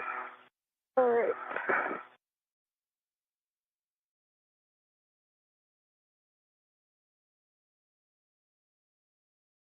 And I got to look at that EPFR as I was passing the starboard one. There was no sharp edges that I saw. It would have taken a little bit of work to get some photos, so I just bypassed it. I saw some scuffing on the heels. It looked like paint removal, but no sharp edges.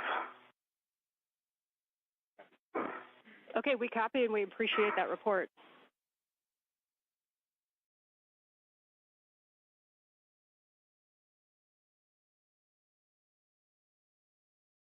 Okay, Sophie is in position for the bag stowage with local on 6051 and end effector on number 2. Copy, we like that plan. Once you do have that down, then you can pause there for a glove and HEP check after your translation.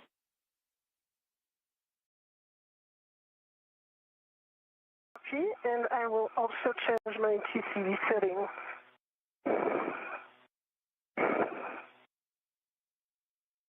We copy change of TCV settings. 38 minutes into today's spacewalk, Sophie Adenot is at the Z1 truss of the International Space Station. She'll be removing a heat shield from part of the mechanism on the boom of the apparatus upon which the failed ESCANT is mounted.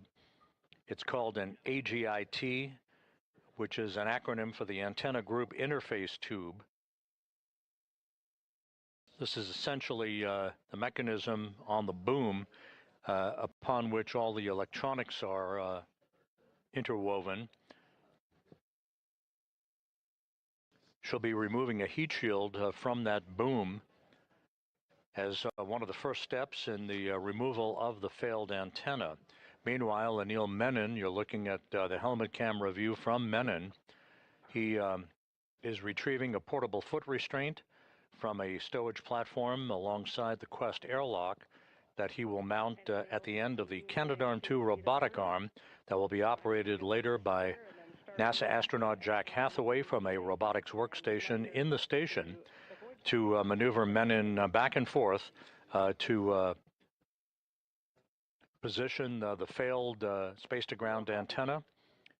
Once it is removed from its boom on the Z1 truss, and then ultimately to maneuver the spare antenna to that location on the Z1 truss for its installation. Good view of the thermal radiator flap and the MMOD strikes.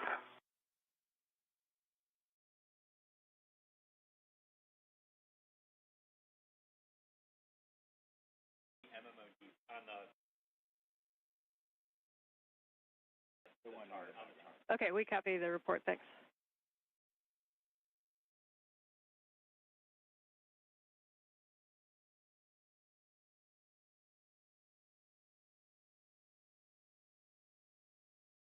I'm up to Cedarburg. Copy. You're going to head left, starboard. You're to the F1 NTA, which is mile marker 6900, 6900.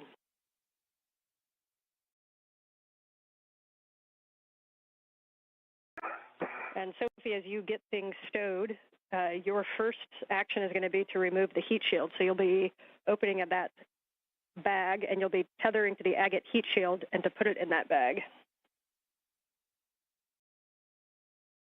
Copy. Right now, I can confirm I have 2 AET, 1 on the handrail 2 and 1 on the handrail 1, and I'm currently removing my VRT. The bag is a good config. I'm going to switch it down so that it doesn't fly away. And Sophie, I am in place now, so if you have some comms, Sophie, now's the time. Otherwise, I would start chatting with Jessica. Yeah, got plenty of them. I know my next step is the heat shield, and that's coming right after the VRT stowage. Yep, and for Sophie, just a couple cautions to avoid contact with the ESCANT dish and the gimbals. And the max loads on the ESCANT is 45 pounds, which is 20 kilograms. Your steps that you can go ahead and take is to go up and retrieve the heat shield. You're going to tether to it and release the quarter-turn fasteners. And then reminder that over on the starboard side underneath, there is an elastic strip that you need to remove. And then you can stow that agate heat shield into the ORU bag. For Anil, I can give you a go to speak with M1. Love that. Hello, Jessica. I am in place. I see the arm and I see good clearance. Your go for APFR install. Okay, we copy that your go for the GCA to the published position. This is going to bring the arm toward you, station aft.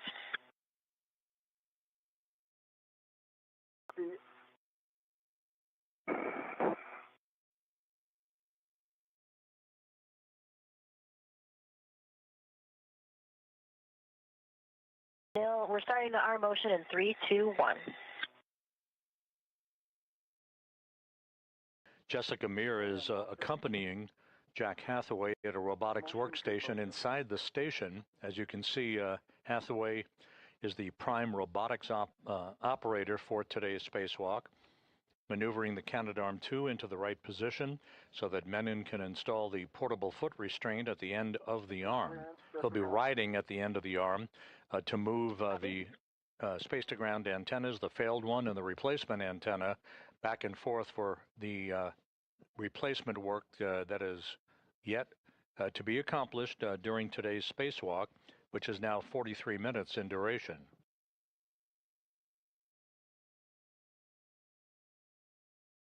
Meanwhile, Sophie Adenot, in the first hour of her first spacewalk in her career, is about to remove a heat shield from the antenna group interface tube. That is the tube on the boom of the failed space-to-ground antenna on the Z1 truss of the station that houses the electronics for that mechanism.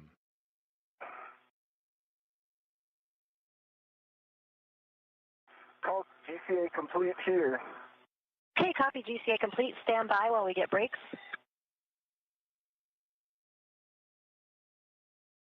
No breaks are on. You go for APFR install and ingress. Copy go for APFR install and ingress. All right, Anil, your APFR settings are 12 Papa Papa Fox 6, and up to you if you'd like to reset the APFR and then put it in. It might be a little easier to access. You'll be looking for 12 for the clocking. 12 Papa Papa Fox 6. 12 Papa Papa Fox 6, and APFR is currently set.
And Sophie, when you have a moment to pause, if we could get a good glove and hap check, please. Sure. Pausing right now. And hap is dry. Those are nominal. Some dark spots on the RTV of my left hand. I put it in front of the HECA. But really minor dark.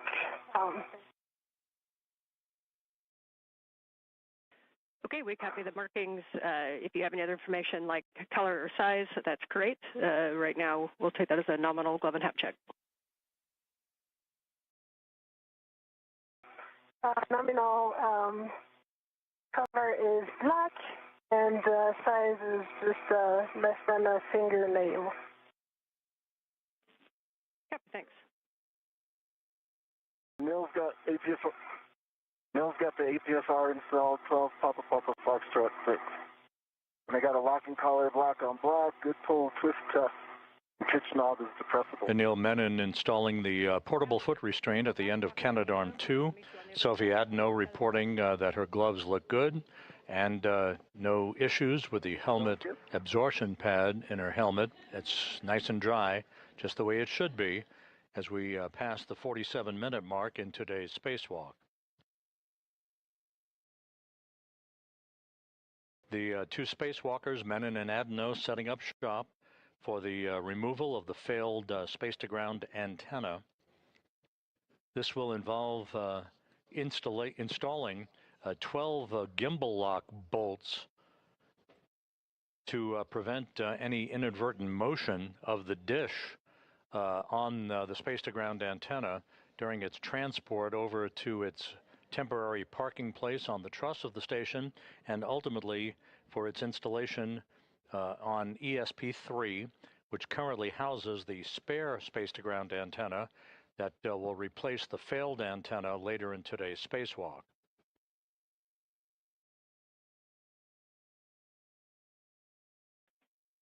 And Anil and Sophie, I'm back with you on comm. We're waiting for video to come up. Copy. It's come. Anil, when you're in a good position and ready to walk through tether swap steps, let me know. Sophie says I can't see you. Let me know if you need any additional steps for the agate heat shield removal, and then we'll be taking over comm for the tether swap. Oh, no, all good. Just working on the translating up the boom.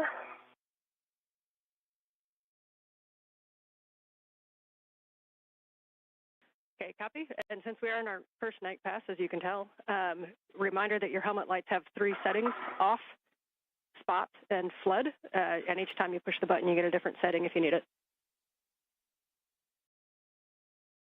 True reminder. Thank you. And the mill's ready for the tether swap. Okay, Anil, for the tether swap, the first thing that we're going to do, you have a waist tether down, I assume? Waist tether's down and defector is down.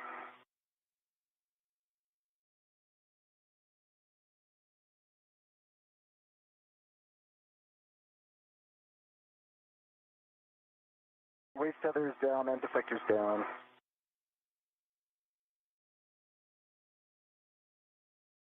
Hey, Sophie, how copy? I copy you loud and clear. All right. Tell me. Loud and clear. Copy. The tether from the ORU bag is on the heat shield, and I double-checked both sides. It's all good, so I'm now going to remove the quarter turn fastener. Gotcha. And for Dan, Anil, how do you confirm copy? waist tether down? Tether is down and defector is down.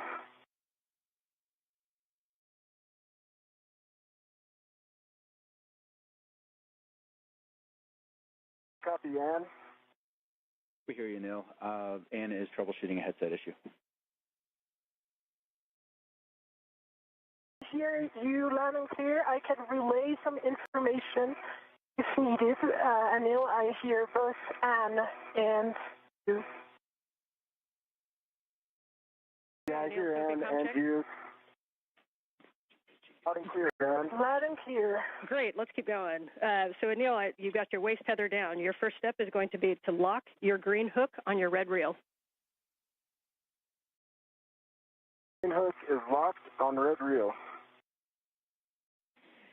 You can now retrieve your yellow hook from the green reel, and you're going to stow that on the SSRMS Lee tether point. Yellow hook to the SSRMS Lee tether point, and that will be locked. Okay. Yellow hook is on the SSRMS, right?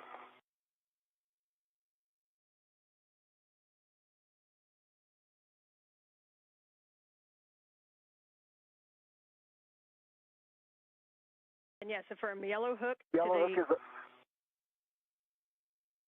on and it's locked. copy, understand gate closed and hook locked on the Lee tether point.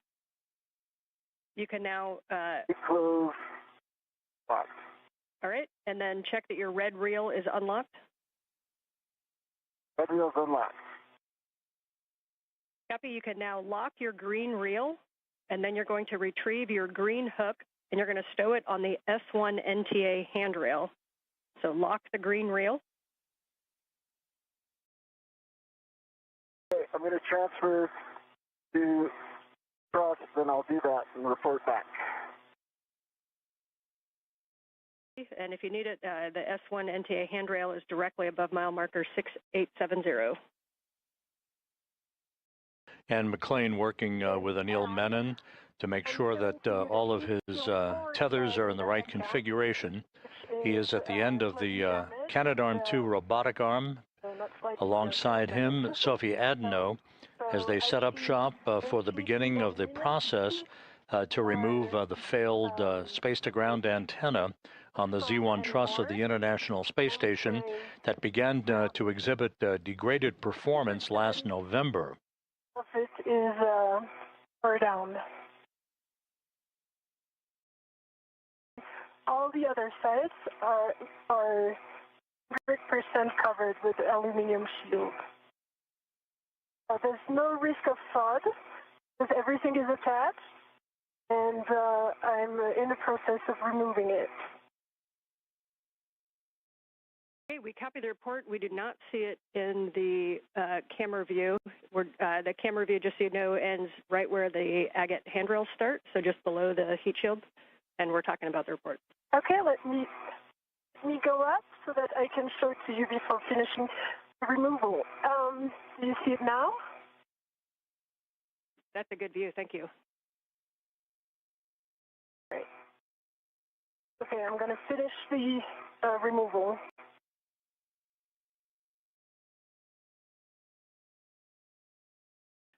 And Sophie, when you get a chance, can you tell us there's something that may be on the agate that caused that damage?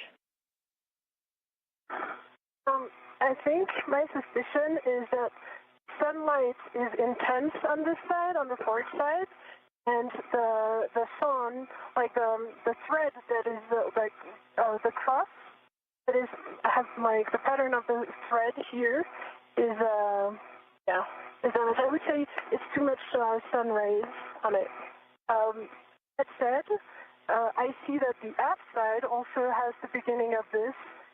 Right where the thread is in a pattern of cross.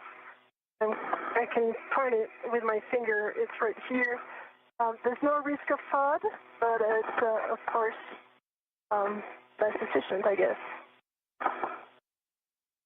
Okay, copy. We have a decent view of it. If you wouldn't mind pulling it down and right, and just then we'll get a little bit better view of that. We really appreciate the report. Down and right like this? That is beautiful, and then just slowly move it to the right, and we'll be able to see the whole thing. Okay. Every side of it has a little bit of aluminum torn stuff. Again, the heat shield that Sophie Adenot is displaying is basically the wrapping around the antenna gimbal interface tube, the agate, as it is called. It's essentially where the electronics are located on the boom where the ESCANT antenna, the failed antenna, is housed on the Z1 truss. And for Neil, back with you for your green hook on the S1 NTA handrail. I am just unwinding tethers here, I think with the crew lock bag. Got them looped, but I have a solution, so I'll be unwound soon. Okay, copy. Just let us know when you're ready to proceed. Will do. For Sophie, as you get the heat shield into the ORU bag, your next step is going to be to retrieve the gimbal locks, and for installation, you can either BRT in position and then grab them from the ORU bag, or if you need to grab them and then translate up and get in position, that's fine too. So I'm going to ret myself to the gimbals. And I just folded the heat shield inside out so that it doesn't get more damage. And I'm going to tuck it under the integral adjustable here so that it's really well protected. We like that config. Thank you.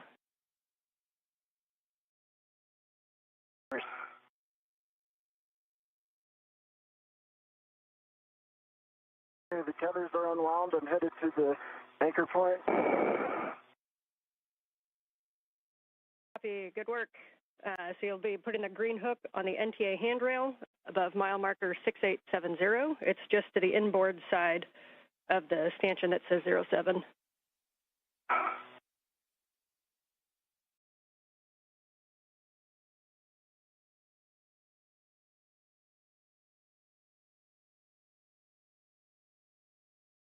This is Mission Control Houston. As we approach the 1 hour mark in today's spacewalk, the reports are very, very good. The crew is right on the timeline. as they work their way to remove the heat shield along the boom of the space-to-ground antenna location on the Z1 truss.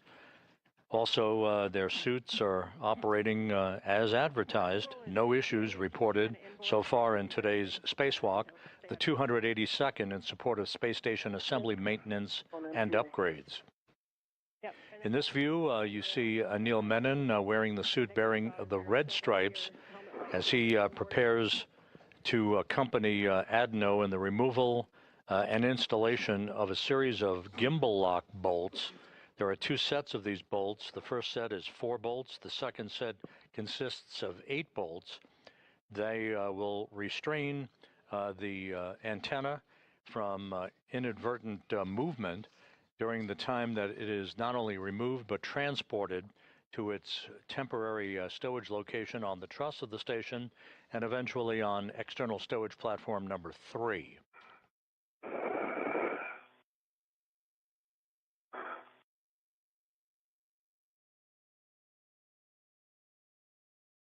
The green reel is locked.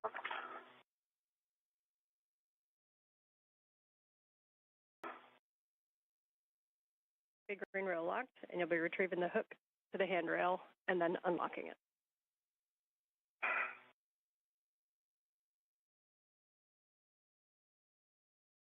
Hook is off.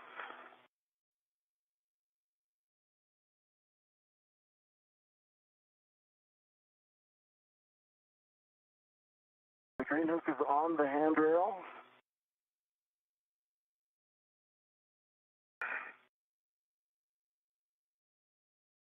The green reel is unlocked. Copy.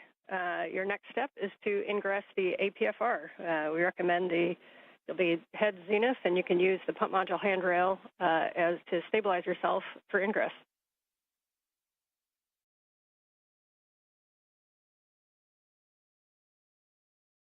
Menon finishing up the preparatory work for his planting of his feet in the articulating portable foot restraint at the end of Canadarm2, upon which he will be maneuvered back and forth in the transport of the failed space-to-ground antenna and its replacement over the next several hours.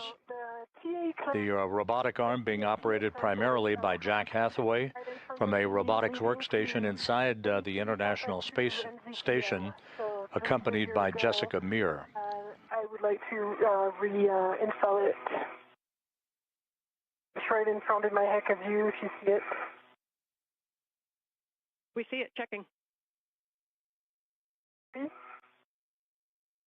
for your information as well, the heat shield didn't want to stay tucked in, although I thought I have done a very good job of it. No worries. You are go to reinstall that TA clamp, and just a reminder that about potential sharp edges on those, so just take a look closely and you're go to reinstall.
This is Mission Control Houston. Just to recap, today's spacewalk by Anil Menon and Sophie Adenot began when they placed their suits on battery power at 7:29 a.m. Central Time, 8:29 a.m. Eastern Time.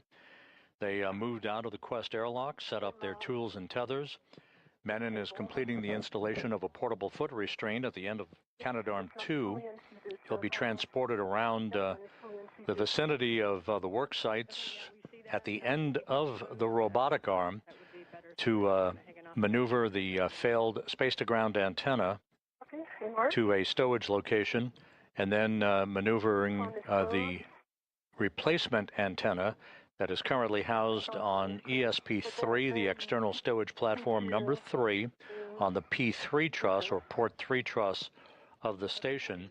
It will be installed in a boom on the Z1 truss. That's the middle portion right in the center of the uprights of the truss of the International Space Station.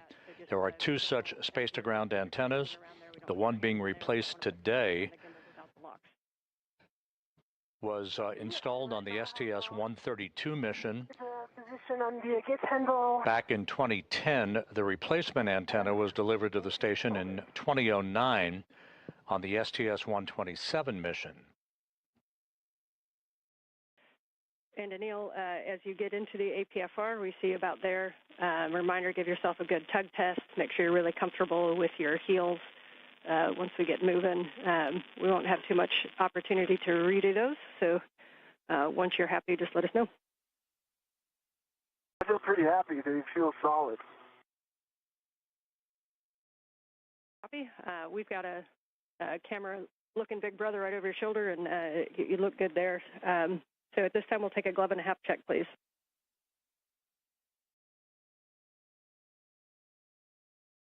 Dry, phenomenal. Copy. I'm going to give you the comm here in just a second for your first, to build your frequent flyer miles on the arm. But for Sophie, for the gimbal locks, we're going to have you, once you get into position, I'm going to give you a couple steps so Anil can take the comm. You'll take gimbal lock number 1, which is the one with 4 bolts, and that's going to install on the aft side, so 4 bolts on the aft side, and you're going to manually put in approximately 2 turns in any order on those bolts. You're going to continue to do those. Turn count is important, so please notice and report those turn counts as able with comm. And McLean reporting to Sophie Adenot about the beginning of the work to install gimbal locks on the failed space-to-ground antenna. These gimbal locks are physical locking pins used to secure the antenna's movable joints during launch, installation, and today's transfer operations for the spacewalk. The published backoff position. Jessica, how copy? Got you loud and clear now. All right, let's do it like we practiced. I'm ready to go to the backoff position. Okay, we copy. You're ready for the backoff. We'll get set up. And Jessica Meir, working with Jack Hathaway at the robotics workstation inside, ready to move the Canadarm2 away from the truss of the station, now that Menon has planted his feet in the portable foot restraint that he installed just a few moments ago. Anil, we're going to bring you station forward, starting motion in 3, 2, 1. Hey, motion, good motion. I've got good clearances, as I know you do.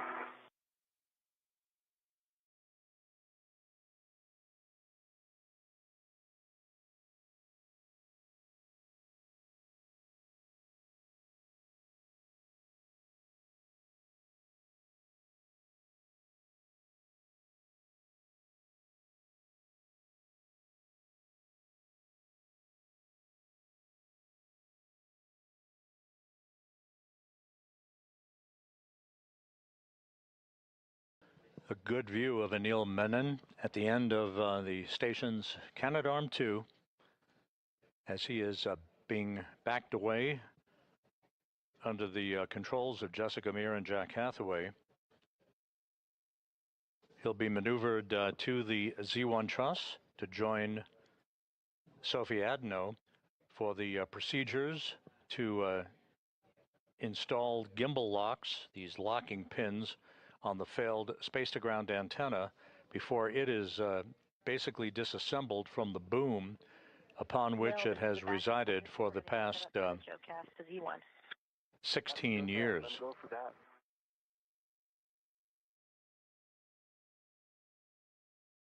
And ground concurs.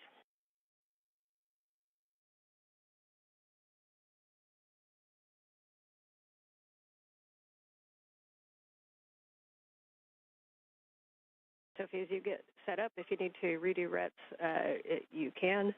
And BRT to 003 is our recommendation. It looks like you're just about to get that in place. Nice work. I'm already BRT to 003 and working on the install of the number 1 gimbal box.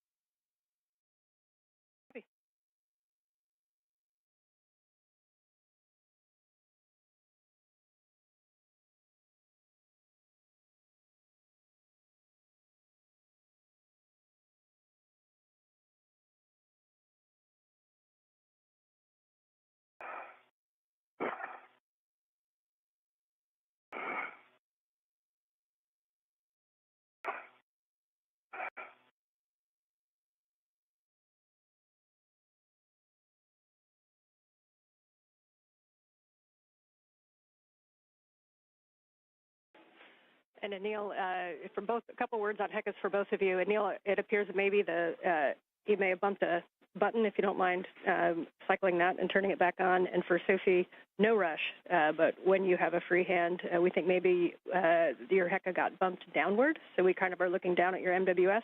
Still a great view, don't stop what you're doing, but when you have a chance, move that back up. And my green light was on, but I'm power cycling it. Copy, thank you, good info. Copy. And Anil, this is Jessica. Are you ready for the maneuvers to intermediate through Z1 back off? Anil is ready. Okay, that'll be about 3.5 minutes. Starting motion in 3, 2, 1. See motion, good motion.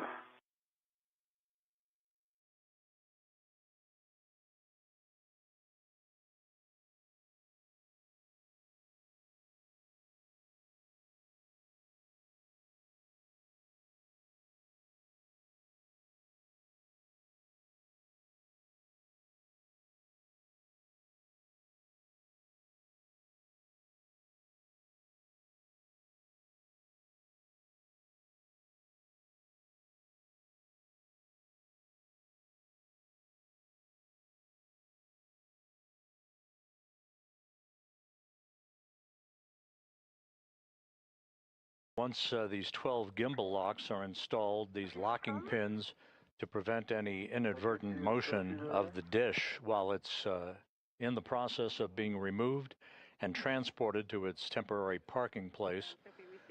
The actual release of the failed antenna will be through 4 bolts that will be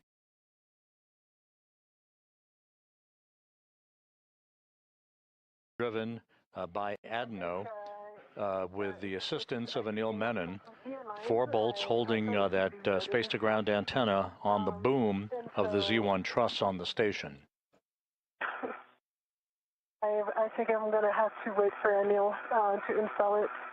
And now what I see is that if I put the 2 bottom ones, C, Charlie and Bravo, into their location, then the 2 top ones are too high.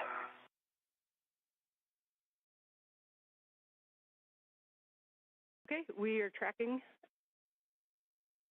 And if we wait for Anil, that's okay. If you'd like to continue troubleshooting it, just make sure that there's no side loads pulling on it. Maybe one of the AETs, or if gimbal lock number 2, it looks like it might be kind of stuck behind one of those NZGL cables. And if you free that, it might give you a little bit more of a push.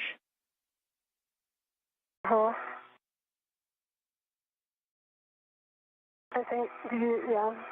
From what I observe, I mean, I'll try this, but from what I observe, it's distance between the top and the bottom both, which is not good right now.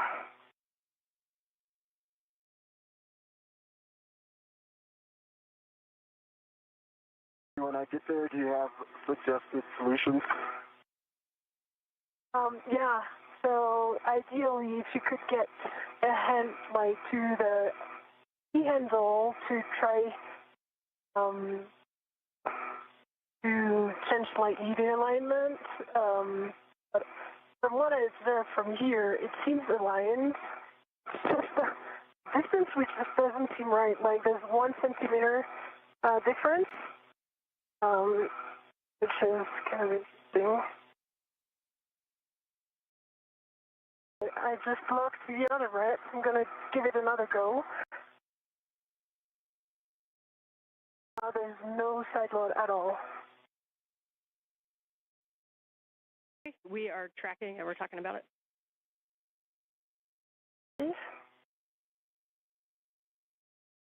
Can you, for my purposes, can you remind me what bolt you're looking at? Charlie Bravo and Delta Alpha.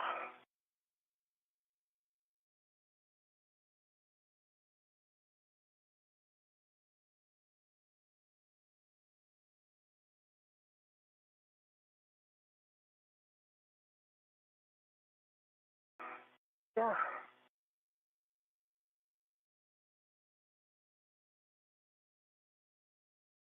Would be easier then is I would take care of Charlie and Delta to check the alignment, and you would take care of your side, the starboard ones, which are Bravo and Alpha. For now, either I align the 2 top ones or the 2 bottom ones, but I cannot do like the 4 there.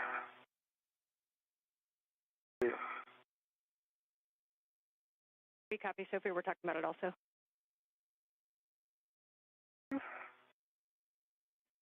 And so to clarify, you believe that if you hand start, say, Bravo Charlie, that Delta and Alpha will not reach, or if you do Delta Alpha, that Bravo Charlie will not reach? Is that a good read? It's a good read. But I'm slightly too beta oriented, so I would be able to confirm only if I move, which is kind of tricky right now because I have the 2 gimbals and all the equipment, so it's better to wait for Anil in that position. I tried to, yeah.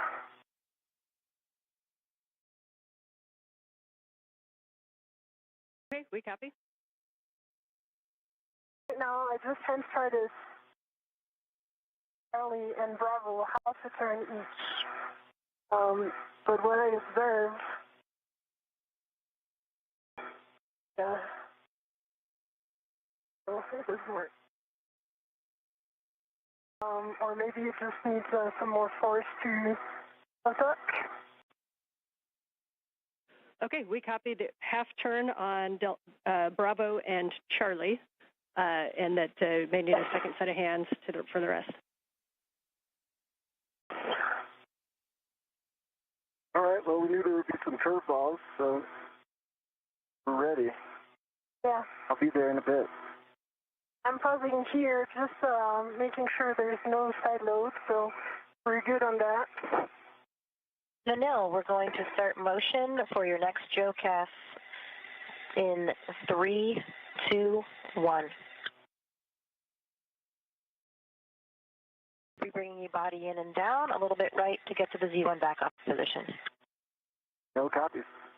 See motion, good motion, and I'll provide clearances where I can from the dish and Sophie.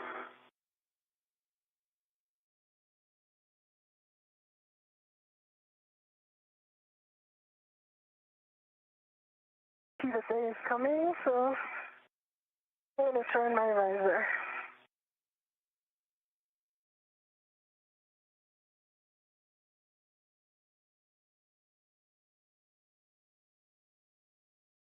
And that's a good adjustment, Sophie. Thank you.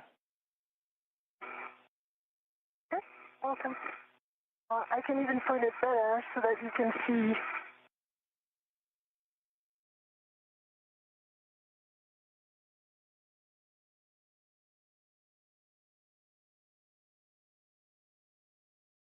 We have a very good view of Anil, of the arm, of the Selasa antenna. We see the same thing. We've got a great view from your Heka of, we can kind of see Bravo Charlie Alpha, and we see Anil off to the right.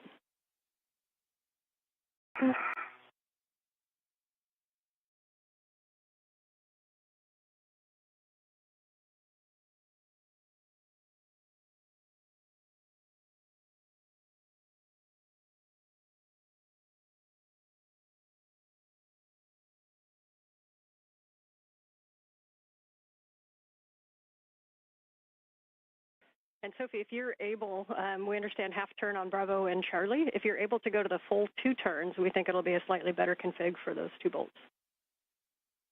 Copy.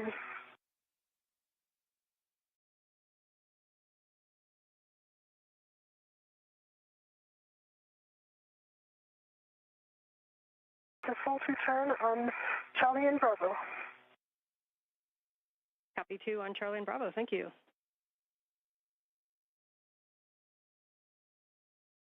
Awesome in your menu. Thank you.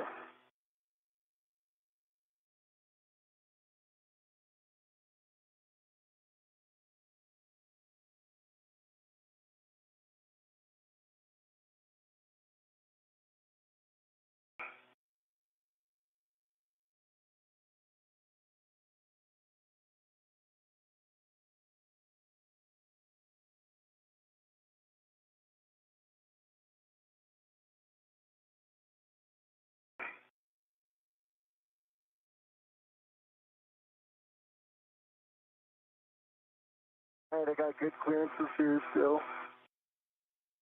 Yeah.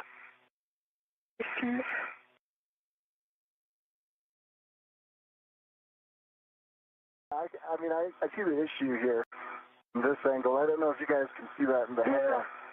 Basically, it's way too low. Can you guys see the Heka? As you said, Ann, a picture's worth 1,000 words, but I can describe it. Have both of your Hekas. We're not quite close enough with your Heka, Neil, to make out the detail. We can see Sophie's pretty well. Okay. I think what I'm seeing is the scan body where she's trying to soft dock. It seems like it's about 15 degrees angled away from the gimbal lock. The gimbal lock seems like it's in the right place. Like it is parallel with the boom. So that when you get to the F-scan, it angles off from it. Let me see if I can turn some. Yeah. I mean, what I observe from here is as if the antenna was too tall. Yeah, that's a great description, and we see the same thing on the helmet cam. We're talking about that. I wonder if it would help to position the forward side as well. Well, I think if I can get also the antenna moved purely. This is Mission Control Houston, 1 hour, 21 minutes into today's spacewalk. Anil Menon at the end of the station's robotic arm, along with Sophie Adenot of the European Space Agency. At the work site, you're looking in the foreground of the failed space-to-ground antenna that began to exhibit degraded performance last November with an inability for it to gimbal or track properly the tracking and data relay satellite system network for high-speed communications of data, voice, and video. It is stuck basically in what is called the birdbath position. In the background at the top of your screen is the operative SGANT-1, or the space-to-ground antenna number 1, that has taken over the lion's share of work. The space-to-ground 2 antenna is in the process of the early stages of its removal and replacement by a spare that currently resides on a stowage platform of spare parts on the P3 truss of the complex. And I'll hand you to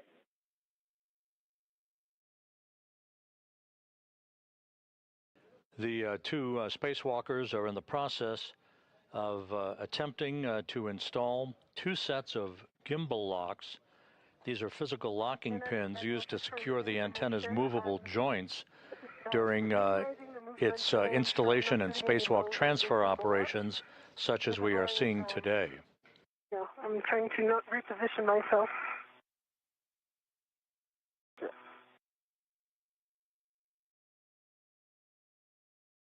Sophie, that was a good call to just wait. I don't think this has been something you could have resolved. Oh, yeah, there's a big delta. It's not a small alignment issue.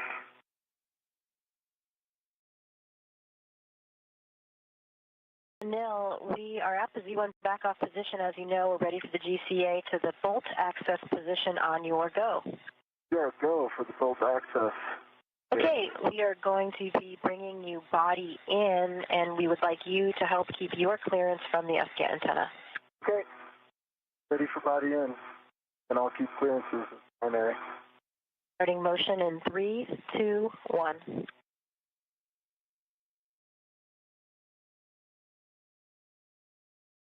Motion and good motion, and I've got good clearances. I've got a meter from the T-handle, the hand extended.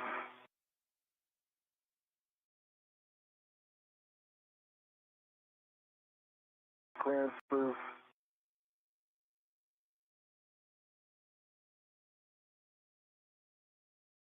Good. I've got a meter distance. I'm personally moving my body nadir, so I've got good clearance.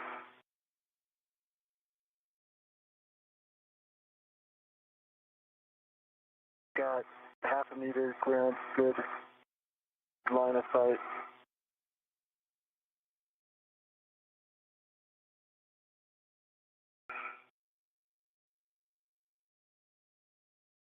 Got good clearance. And I cannot see anymore the SATA antenna, so I cannot check anymore. Have clearance on the SATA. Copy. And I've got good clearance from the S-GANT.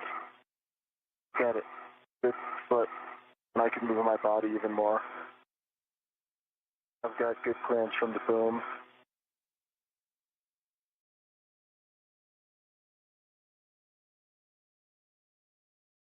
The foot, I've got a lot of body travel I can put into this. Create more space. Plenty of room.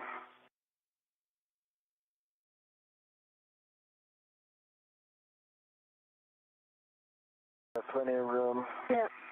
All right, we're coming up on another handover, but you guys can continue to work this, and we'll take a report on the other side, but you are going to manually manipulate those gimbals to see what you can get. Watch for pinch points. Oh, great. I think we can get this, Ann. I've got high confidence. We see it. Okay, I'm working on Delta. And there is much joy in MCC. Okay, 2 turns on Delta. 2 turns on Delta. Copy, 2 turns on Delta. Okay, Anil, we have reached the published position. And in mid-sentence, we've hit a gap, a short gap, in our tracking and data relay satellite system communications, not related to the space-to-ground antenna work that's ongoing. Okay, copy, go. Menon and Adenot working on the installation of these locking pins before the failed space-to-ground antenna can be removed from its boom. Delta Alpha in this order. She might be on a handover, so... I'm here. Yeah. I think maybe... Okay. So, hey, guys. Hey, nice job. We copied 2 turns on all bolts. You're going to now retrieve the PGT. They both work. We recommend using Sophie's PGT with a 2-inch rigid.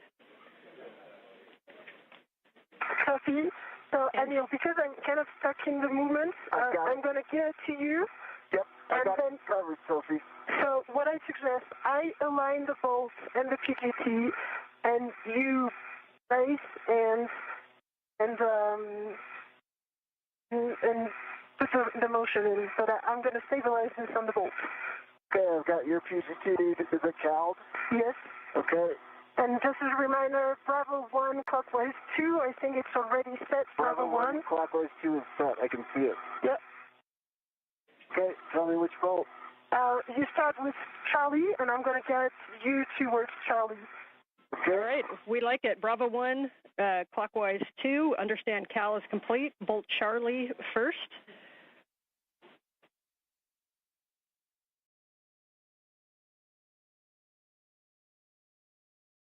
First.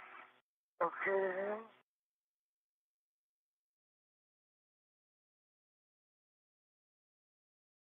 It's in. Okay. And then I'm going to... Turn to motor. Wait, can you hold the PGT? There. The PGT held. And I'm going to turn to motor. Okay. I don't know, I stabilize it and you hit the trigger rate. Now do the turn count. Okay. But you didn't do the CAL, right? I had heard it was CAL'd. We did not CAL it. No. We need to CAL it. No, okay. So when you turn it on, right make sure now. the collar goes to CAL first. Yes. And the ratchet is in clockwise or counterclockwise, and press the trigger for the CAL. Yeah, it worked. Copy.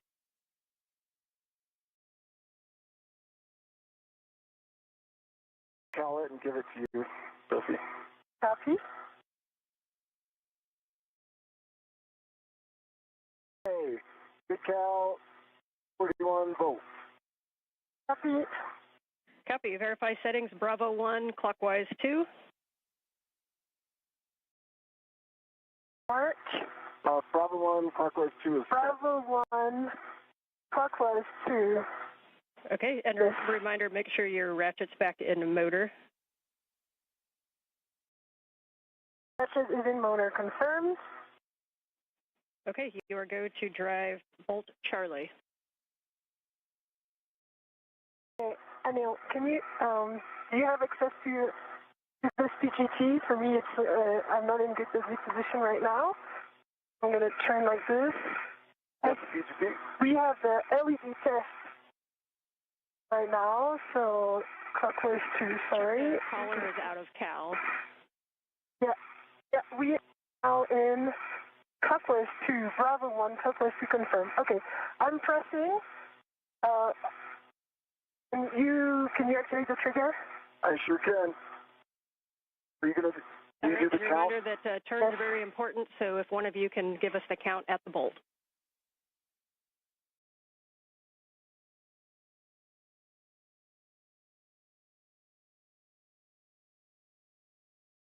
Okay, that's it, Sophie. There was 4 more turns, and we have a low torque. Actual torque is 1, and there's false and torque red LEDs that are on right now. Okay, checking. And you can go ahead and try with the same setting. Make sure that there's no side loads. The 2-inch is not as forgivable as the 6-inch, so make sure there's no side loading at the bolt. You can also kind of wiggle the gimbal lock, and then you can hit it again with a Bravo 1, clockwise 2. Okay. Hold it right there. I've got a good grip. Okay, what's it say? Number 1, repositioning. Torque again, fault.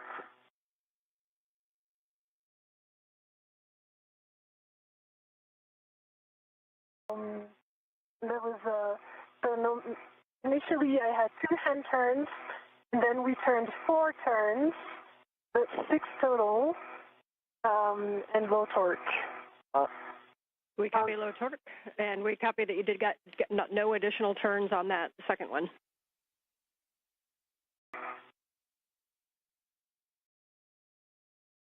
If you want me to really get a hold of it and try a third time, I'll need a little bit of GCA. I can do it. Yeah, we do think you guys can decide if it's GCA or if Sophie needs to reposition. We do think that that the PGT needs to be braced a little bit harder, so maybe clocking it down so that the PGT handle is directed nadir more towards Sophie or in a place where you can have 2 hands on it with your BRT. If you don't think that's going to work, then we'll look at GCA. Hey, Sophie, you can help stabilize it, but it's just barely out of my reach to give it like really strong hold. Okay. So then I need to reposition. And it's going to take a while. Would it be easier for me to just GCA in? What do you think? Yeah, it's up to you. Do you think moving the handle to point down towards Sophie would do anything? You just evaluate this. Okay, let me try. Right there. Get you set up. No, it's where your hand is, Sophie, again. should help. It should kick to the handle should kick to the right. So the side that you have your hand on, if you could get a strong hand there and manage that kick, that might help. I can help stabilize it. Yeah, it's also low torque. So no more turns. I tried it 3 times. Could it be a cal problem? But do you want us to recal just in case something went wrong? We do not think it's a cal problem. Standby 1.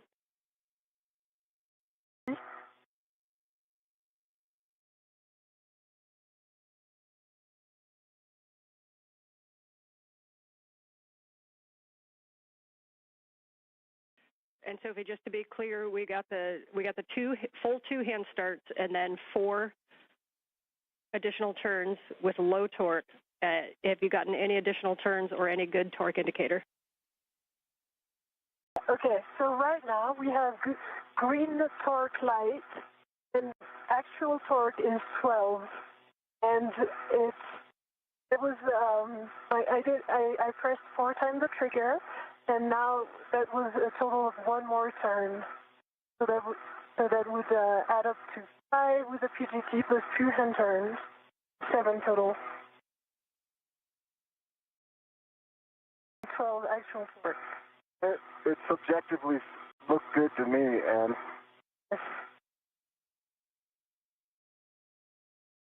we're double checking that. We think that's a good bolt, but standby 1. Your next one after this is going to be Bravo if you want to start thinking through that.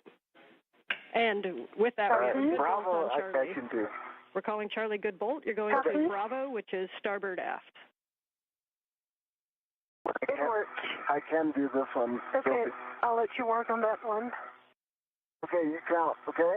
Yeah. See, starting it in 3, 2, 1.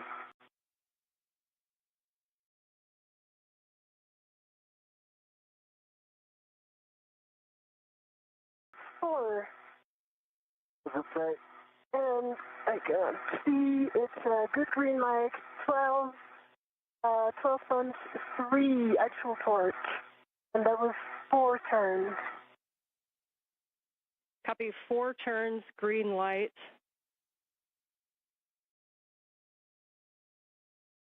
Checking. And while they're checking, I definitely can't get D. So you want to assess D with this? In work? All right, we're going to call that a good bolt. Yes, I heard you guys talking about Delta. You are go to drive Delta, Bravo 1, clockwise 2.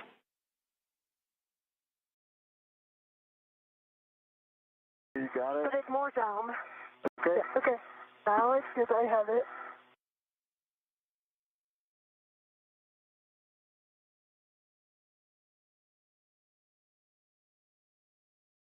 I can help you stabilize it right there. Okay, ready? I'm starting in 3, 2, 1, go.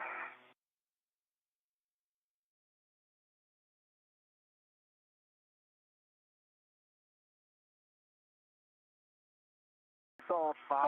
4.5. Okay. House probably. 4.5. With green light, 12.1 torque. Copy 4.5 turns, green light on bolt Delta. Yeah, and from what we observed, it's fully seated inside the location. That's what I can do if you want me to do Okay, it. please do it, and I'm going to hold it. Okay. All right, you count. tell me when you're ready. I am ready. Okay, 3, 2, 1, driving.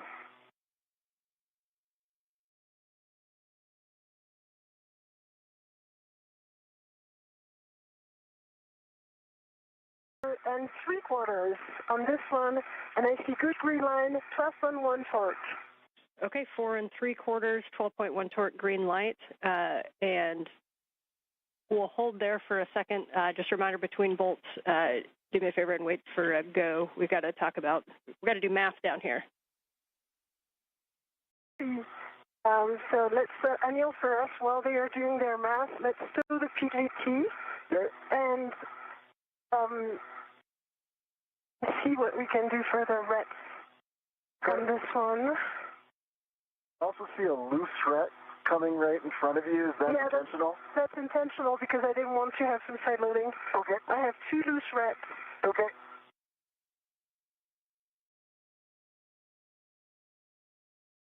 And for the crew, you can go ahead and move to gimbal lock number 2. Reminder to pull that around to the port side for the AET routing. Yes. And you can get that one. You can manually start all 8 bolts in any order, manually start 2 turns on gimbal lock 2 while we work to confirm the config of gimbal lock 1. So, Anil, copy, Anne. Good copy. Anil, can I, before doing that, please, can you release this AET and unlock it? It's going to go back to the bag. That's right, sorry, the ret. The ret number 22 that you see right here. This one that is shaking. Okay. Yeah, this one, because this one is one from the bag, and I am actively redded to the other side of the AT, so we are good. Okay, this red's off. It's coming towards you, okay? Copy. You want to guide it so it doesn't get snagged? I'm going to release my BRT, reposition to the forward side. Okay. What would you like me to do with this ret here? Let me get in position, and then I would like you to turn it back to the bag. It should be going directly to the bag. It belongs to the bag. Okay.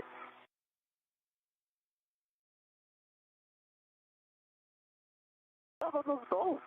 What? Good job on those bolts.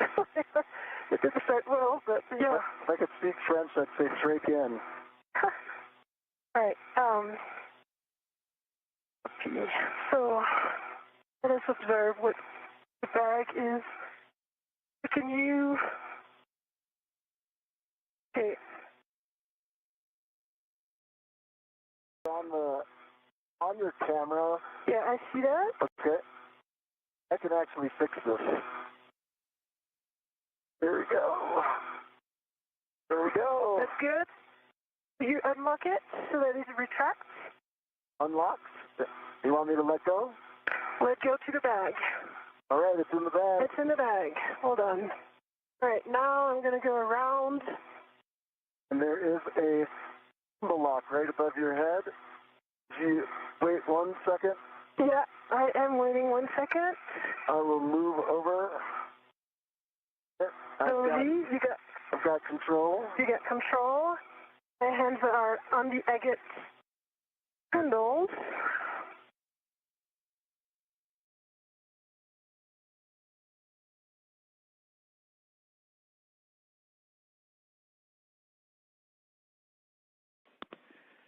All right, nice work on that, you guys. Much rejoicing after the move of the gimbals and getting that lock number 1 on. We see you working number 2. And again, just a hand start on each one of those bolts in any order. Okay, I'm working on my BRT for now on the forward one. This is Mission Control Houston. And just do me a favor. 1 hour, 42 minutes into today's spacewalk.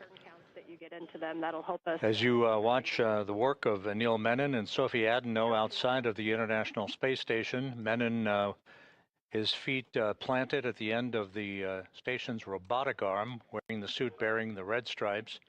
Adenot is in the unmarked suit.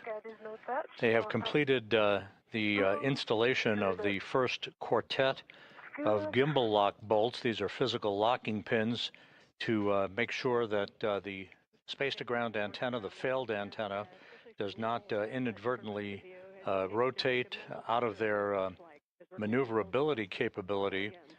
during the transfer to a temporary parking place and then to a stowage platform on the P3 truss of the International Space Station.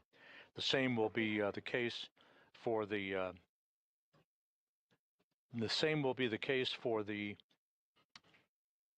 replacement space-to-ground antenna that is currently housed on ESP3, the stowage platform on the P3 truss, that is replacing this failed antenna at the center of the station's truss structure.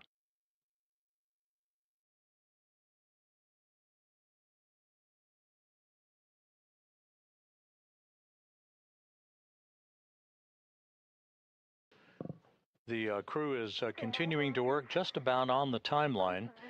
The first order of business, of course, the removal of a heat shield at the base of the boom upon which the failed space-to-ground antenna resides. Now the installation of these locking pins to restrain any movement by the space-to-ground antenna dish during its transfer to its stowage location. This will be followed by the removal of the antenna itself and Anil Menon carrying the antenna at the end of the robotic arm to to the external stowage platform number 3 on the port side of the International Space Station. The station and its crew members are currently traveling 260 miles above the Earth, moving from northwest to southeast, about to move directly over the Cabo Verde Islands. So that's 2.5 turns on Gulf. 2.5 turns on Bolt Gulf. Turns on this one, Sophie. Which one's this? Foxtrot. Let's go, Anil, turns on Echo and Foxtrot. Hotel. Let's Second go for to the hotel. top one, yes, affirm. It works.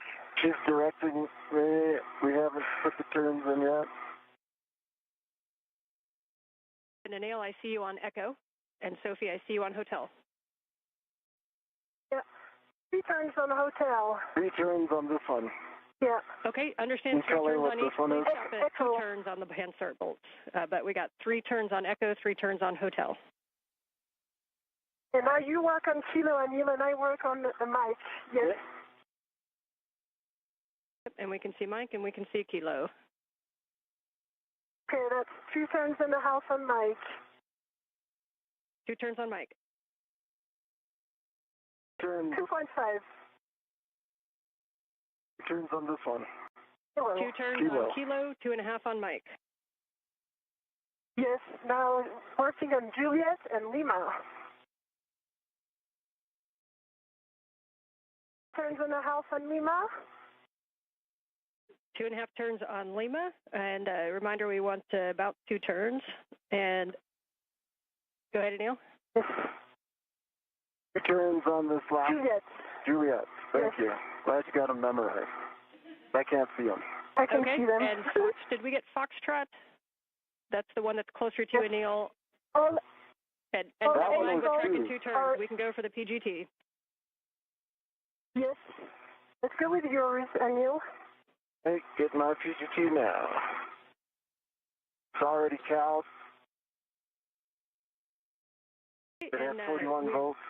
we think Sophie's PGT with a 2-inch rigid might be easier. You're welcome to use either. The first bolt is bolt Foxtrot. Yeah. That is the one that is, yep, Sophie can see it right there. It's closest to you, Anil. It's one of the bolts that goes to the SCAT, so it's the lower It's here. one on your right.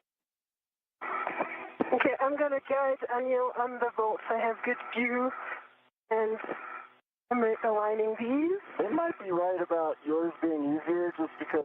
The 2 spacewalkers are working in tandem to complete the installation of these gimbal lock bolts. These are physical locking pins used to secure the antenna's movable joints during its transport. In this case, it's transferred to a stowage location once it is removed from the boom. This is the failed space-to-ground antenna that the 2 spacewalkers are working on at the moment. We are 1 hour, 47 minutes into the spacewalk. Everything is proceeding on schedule. And we got Bravo was clockwise 2. Yeah, Bravo that's 1 good clockwise 2. setting. We are happy with that. Bolt Foxtrot. Okay, I'm on Foxtrot, right, Sophie? Yes, you're on Foxtrot. Let's go. 1, 2, 3, you count turns, okay? Yes.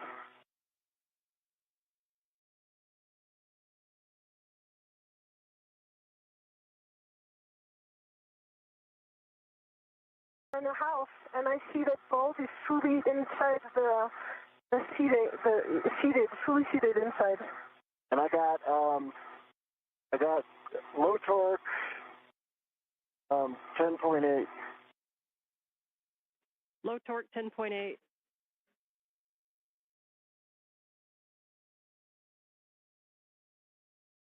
Okay, let's hit that bolt one more time.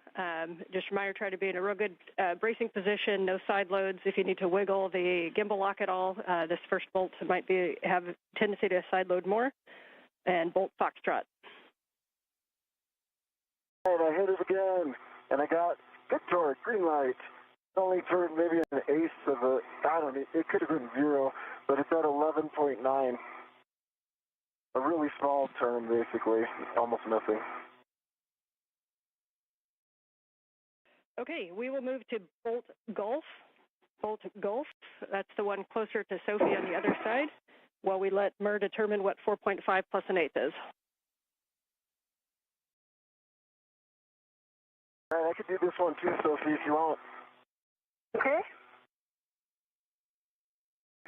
Okay, you ready to count?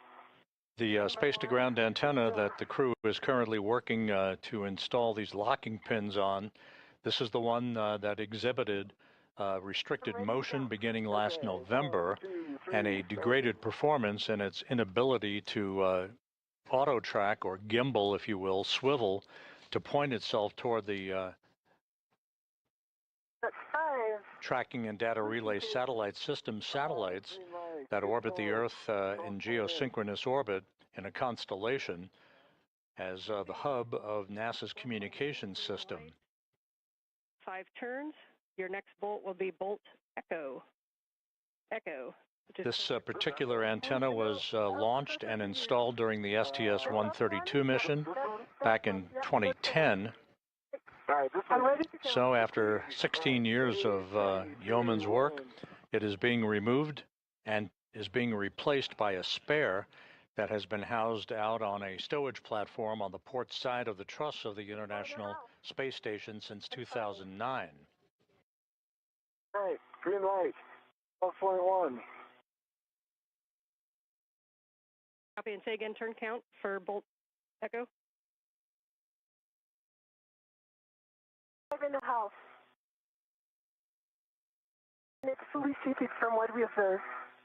Copy 5.5. And you are going to move on to bolt Hotel. The symmetrical part closer to me. Okay, is it this one? A-firm. It's A-firm, and I'm ready to start counting. All right, ready? 3, 2, 1, starting.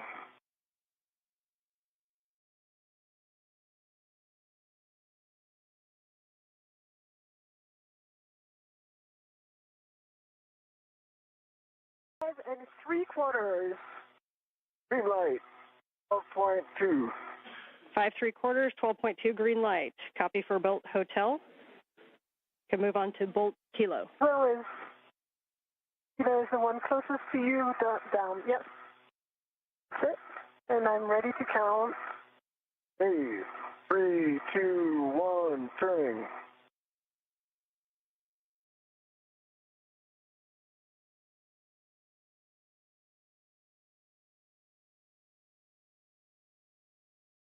And 3/4.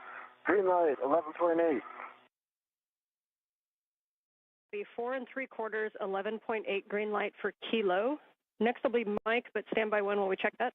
Mike. Okay. I can't see that, but if you can Okay, put this and on. we'll keep going Yeah, to I'll.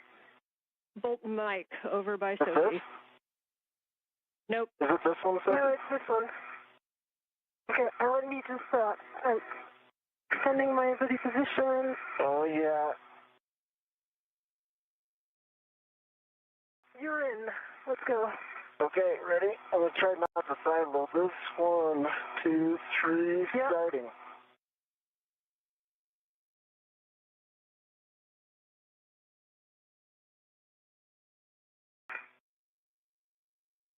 4 3/4. Woohoo! Green light. 12.1. Well done.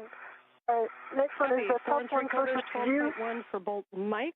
You can move on to Bolt Juliet, which is over by Anil. Yeah, no, not this one. Yeah, the one closest to you, that sense. Okay. Ready, Sophie? Ready? 3, 2, 1.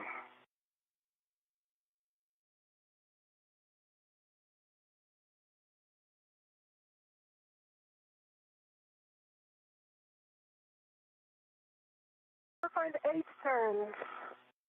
Low torque, 9.5, but I just like my hand slipped a little bit. If you're okay, I'll hit it again. Yeah, and I see it's fully seated. Yes, we agree with the plan to hit it again, please.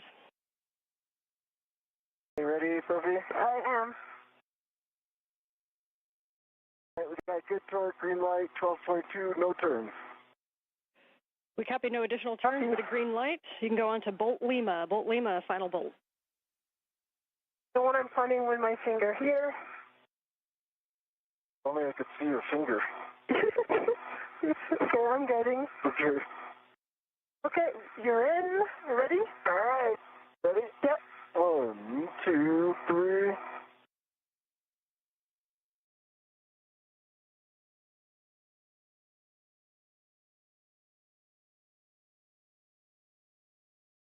Five turns. Lights, 11.4. 5 turns and 11.4 green light. Nicely done. Folks are going to discuss that down here for a little bit, but at this time... 11.9. I might have said 4. Old age.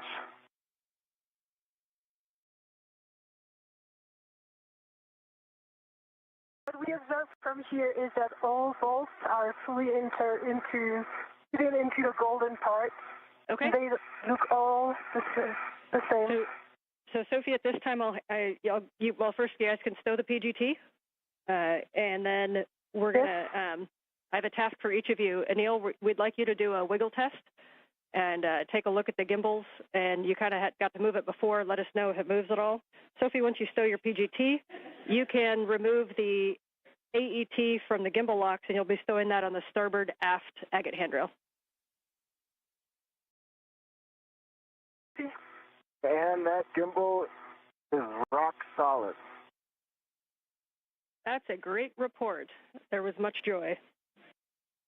Approaching the 2-hour mark in today's spacewalk, Anil Menon, you see him, his feet planted in a portable foot restraint at the end of the Canadarm2 robotic arm, declaring success as he and Sophie Adenot have driven a total of 12 bolts, these gimbal lock bolts, these locking pins in place to secure the failed space-to-ground antenna from any inadvertent motion after it is removed from its boom on the Z1 truss and transported to a stowage location. Copy that. Oh, no, first is the AET. The AET? Yeah. And what? And these can be done in any order from here. So if Anil, you want to start NZGLs while Sophie works the AET and the MUT, that's fine. Just let me know what words you'd like. That's a great idea. Why don't I start on the forward NZGL? Okay, great. NZGL does not matter. In order doesn't matter. Just a reminder to avoid pulling and tugging on the ESCANT cables, but you might want to wiggle the back shell a little bit to remove side loads. So you can remove the cap from the dummy connector. Let me know if you're at J6 or J1. I'm working on J1. I think the cap is technically J6.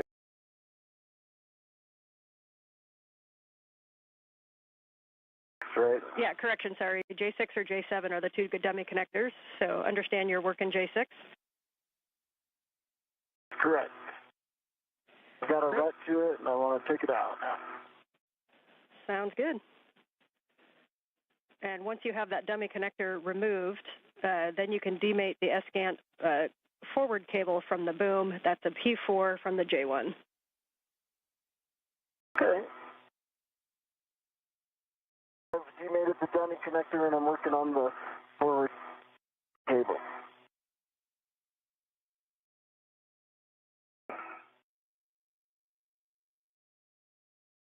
It's aft over center now, and it's off.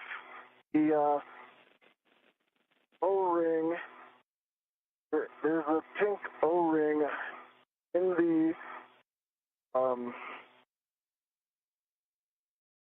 plug that looks to be wedged in by friction. I'm trying to get a heck of view on it. Otherwise, okay, I understand you're looking at the dummy connector O-ring? No, the dummy connector's off. The dummy connector O-ring is pink, and it's seated very deeply inside. When I look at I just took off J1.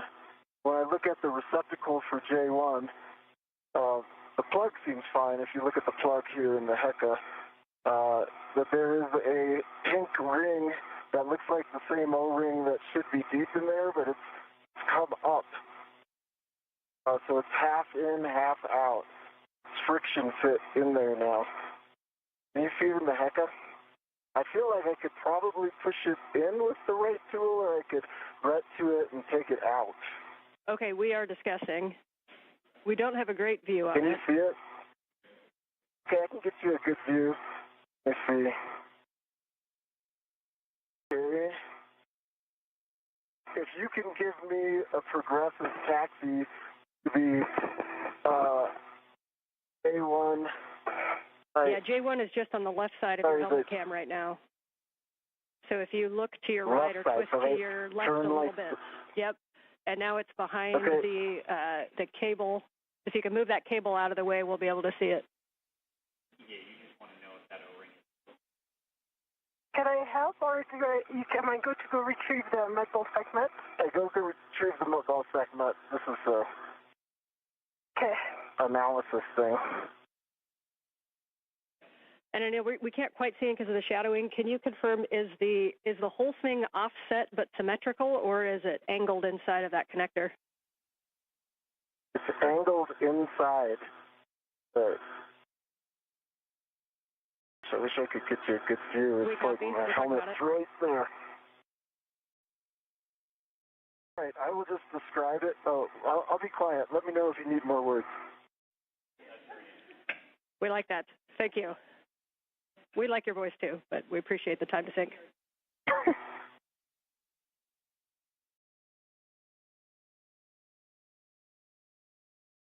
Okay, you are going to put the cap on there. We are okay with that angle. So once you've looked at the cable and verified no FOD, good pins, and a good EMI band, then you can mate that cable to the dummy receptacle and the cap on the J1. Probably won't be so forgiving of the new one.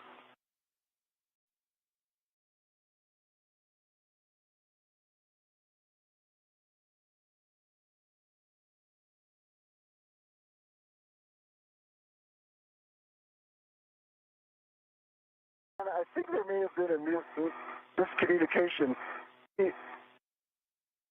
The J1 receptacle side, doesn't it stay on the boom?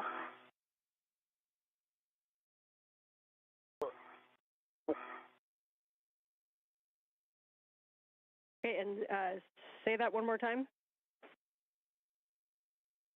When we bring in the new one's going to attach its NGL to this back. Okay, you're talking so the J1, so the O-ring is in the J1 connector that's on the boom, is that correct? That is correct. Okay, appreciate that clarification, and yes, we'll be using that one again later. So copy that you've got the NZGL cable to the dummy receptacle, and now you can put the cap on the J1 boom connector. Okay, I'm going to put the cap on, but the pink does stick out 50%. Like that O-ring sticks out 50% from there, so I can try to flatten it in by putting on the dummy connector, if that makes sense. Yeah, we're checking. Yeah, if you want to try that, we're good with that.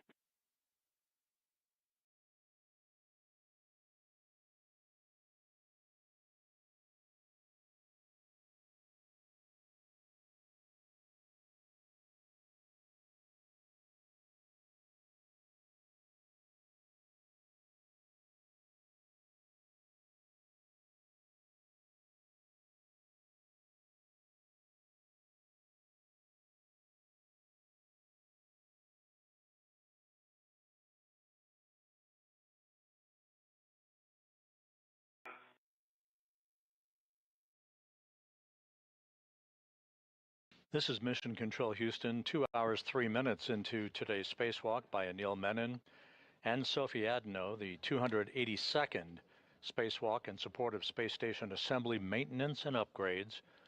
The crew well into the work to remove a failed space-to-ground antenna from its location at the middle of the backbone or the truss of the International Space Station on the Z1 truss.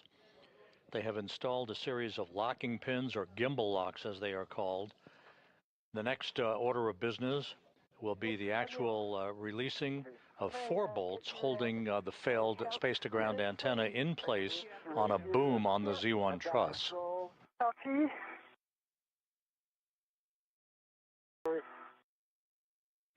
And we came back from a handover, so Neil, if you had any other words that we may have missed them on the J1. I said I don't know if you caught it, but if we put in the plug, it's gonna be hard to get the. Sorry, I went to go get something, and sorry, if we put in the plug, it's gonna be hard to get that pink rubber O-ring out again. But if the decision is to take it out now, it's partially out, and I think I could get it out. So I'm just verifying that you want the plug in and attempting to flatten it in there. Okay, we understand. We're talking it.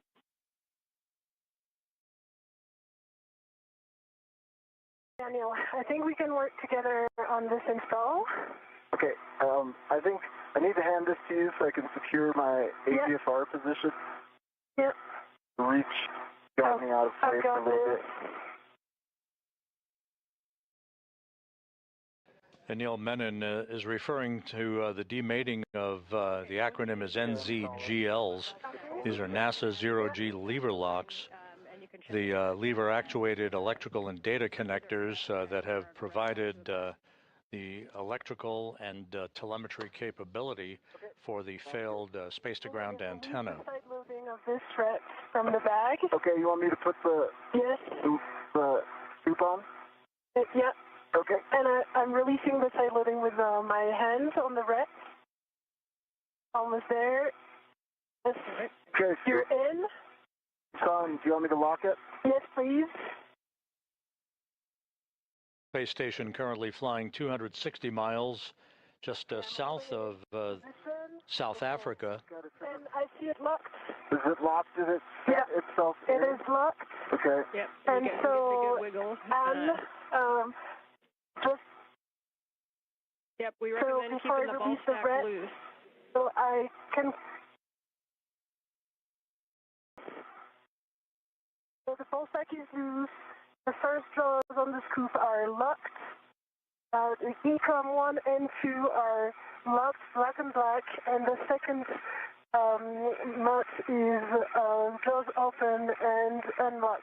So for me, it's good config. I can release the red from the bag. Do you concur? Yep, we concur that that's a good config, and you can release that red. If you want to put the O-ring on that red, Neil, you can. Otherwise, we'll remove it and put it in a trash bag. Oh, yeah. Put it on that rat, Sophie, so give me that rat. Yeah. I can try to get it. Got it? Okay. Just a sec. My orientation. Second hand. And hey, for the crew real quick, if you could just hang on to that O-ring, we may be using it again. So just keep it in an accessible position, please. You can just put on a ret back to a workstation if that works.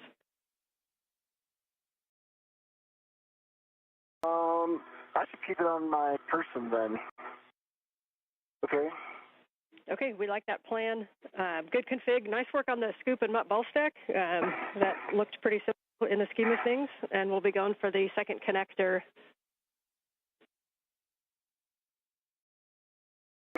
And okay, confirm I released the red from the bag. So we don't need it from the O-ring. Release the red, Sophie. I'm going to put the O-ring on this AET right here and keep it behind my workstation. Copy.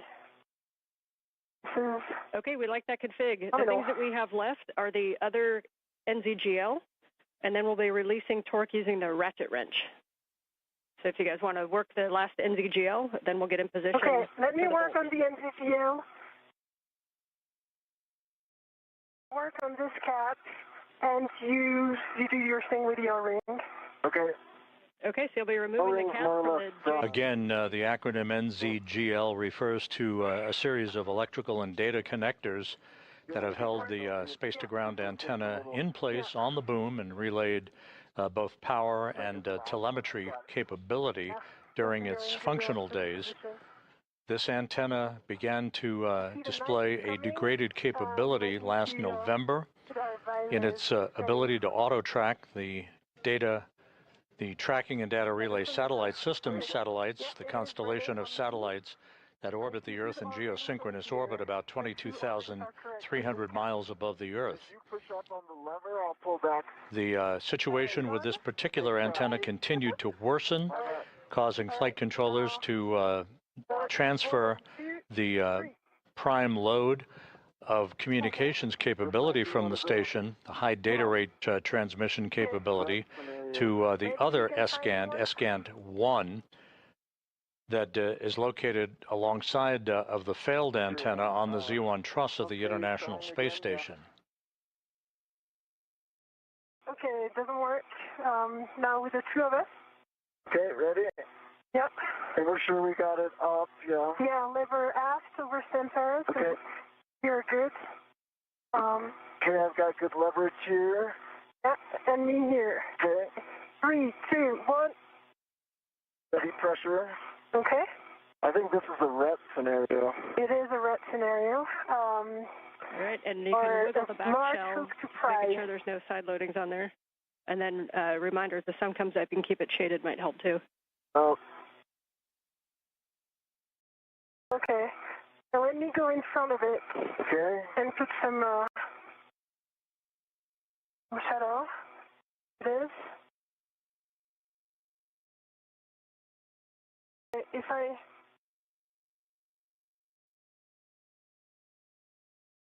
try like this, and I'll wiggle the back shell.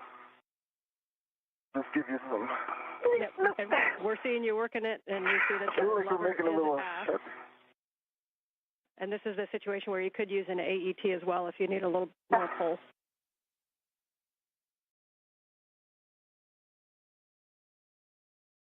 I think we why don't you put the large trick on the backside and see if you can. Try? Yeah, see if you can push out. So would you take the large trick of my? Yeah, you can put that large hook, and I'll do it. Okay. This? There. Got it. Yep. I have it. You got it. And then it'll go like this. Yeah, and still some shadow.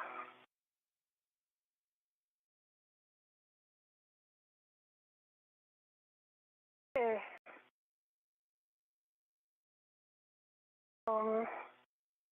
Maybe we can also put an AET around. Pull. And pull. Yeah.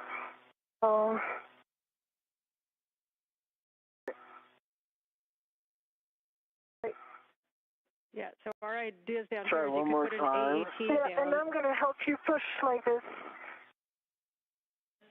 Oh, 1, 2, 3.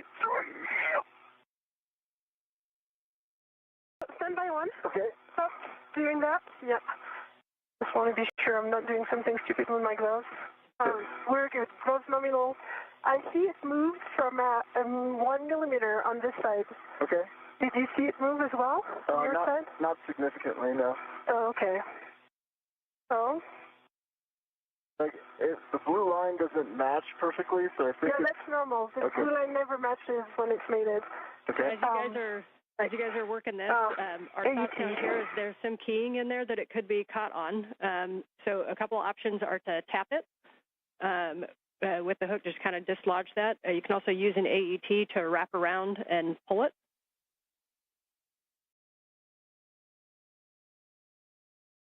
I think the night time would make it easier. Well, if we haven't gotten in 2 minutes, we will find out. Okay. Okay. So I don't have a red. Yeah, I do have this red. Okay. I'm going to use the AET from my mini workstation. Yeah, we do think the AET is going to be maybe a good option to try, wrap around and pull it. Okay.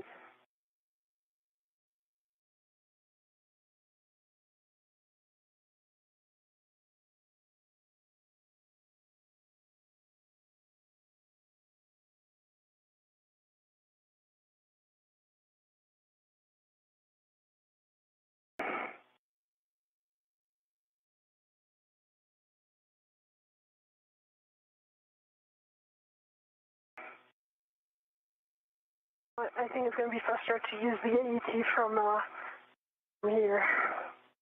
And one note, Sophie, when you're pushing, there's kind of two parts in that shell, and if you're right against the kind of the bottom of where the connector, that's the jack that kind of stays there. So make sure you go up a little bit to push on the actual connector. Okay. So I do have one red to AET that was on the agate handle. Okay, yeah, we can use that one and wrap it around. Just make sure you're not right at the base. You want to go up from the base so that you're on the actual connector.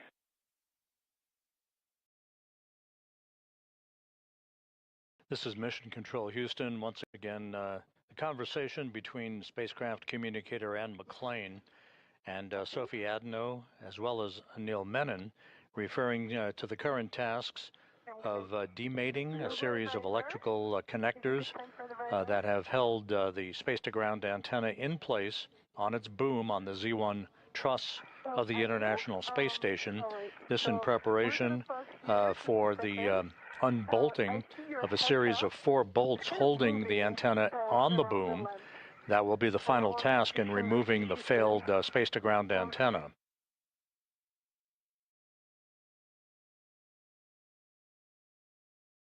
Houston, do you see Anil's Heka? We do see the Heka. We see a green light, but we don't see his video right now. A little bit of play in it. No, I mean, look in my Heka. The Heka view, I'm going to show Anil's helmet. And Okay, there's some play here. We see the play.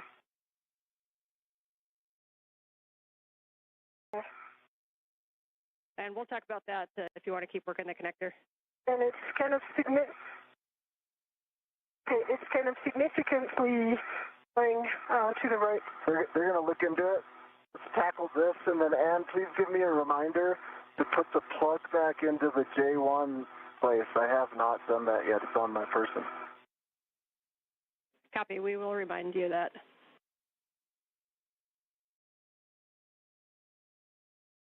Let's see if we can tackle this one. Yeah, I'm just removing the AET from the agate handle, but I don't know why it's a bit stuck right now.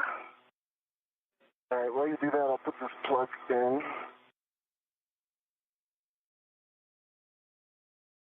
The plug's in.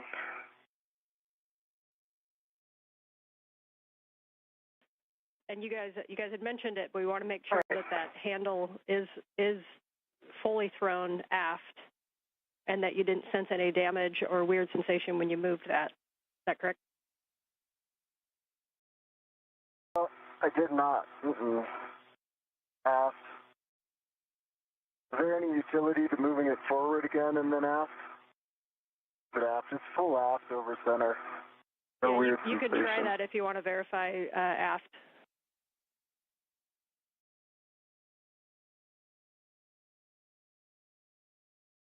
Okay, you have one AT, and this it is still attached to the other part, so maybe we can use it like this. Okay. I'm going to put this waste feather here. Okay, so let me do it then. Okay, and for Sophie, for that AET, what we want you to do is wrap it around, not closest to where it connects, but a little bit up, sort of just below where you check over center, and then you want to try to pull that. Okay. And at the same time, Anil, if you want to check side loading, I know it's a smaller cable, but we'll just want to you know, if we can wiggle it while she pulls, we might be able to dislodge this. Okay. So around this place, do you see what I...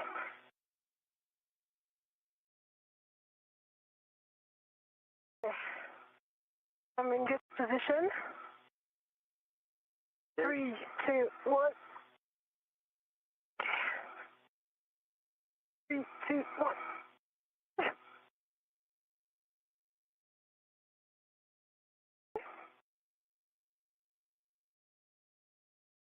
See if I can, Yeah, you do this and I do the... Yeah, let's do that. Okay, we change this. Maybe it's going to be better for you to take this 2 sides. Okay, I've got it.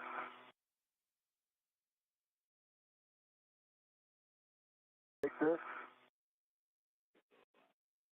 You wanted me to get both sides, I see. Happy medium, but yeah, you take if you both want to go sides back down and just a little bit.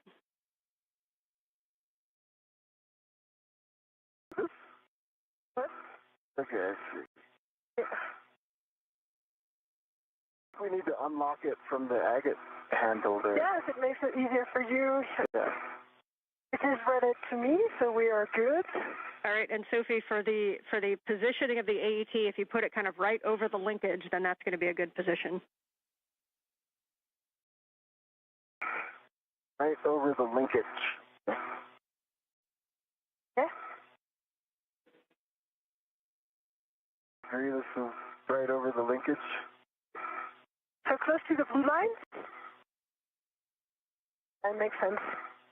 Yep, we think that's a good position where you're at. Okay, you ready? Yeah, I was just like at the limit of my APFR. Okay. 1, 2, 3. Yep. I would need a GCA to get like my legs into this. You're still able to pull some force, and me too. I can put about like, I don't know, I feel like that was maybe like 20 foot-pounds. Yeah. Okay, let me go in another body position, like this, it's called the AET. Okay. And then we'll try this. All right, Anil, if you need a GCA to get it better into position, you can work with M1 to get yourself into a better leverage position if needed. My one, we're trying one more thing. Okay, I'm going to push against this and pull like this. 1, 2, 3.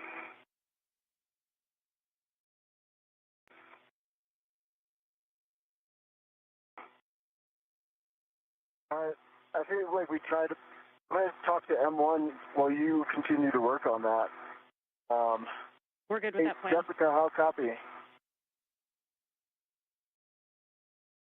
With you on 1 or no? Okay. Basically what I'm trying to go is head up about 30 centimeters. That should give me a better leverage position where I can use my legs to put some force into this. I've got very good clearance, body right, and from the agate handle I can lean back a little bit as you do that. Okay, maybe I can look a little bit as well. I tried again once and it didn't work. I'm going to pose right here.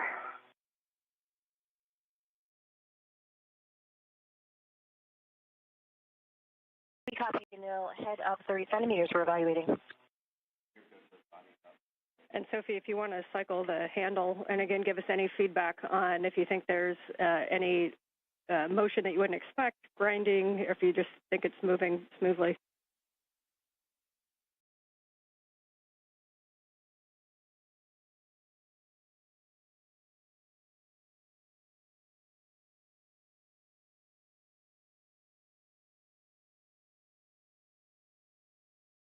I know, brakes are off. Off.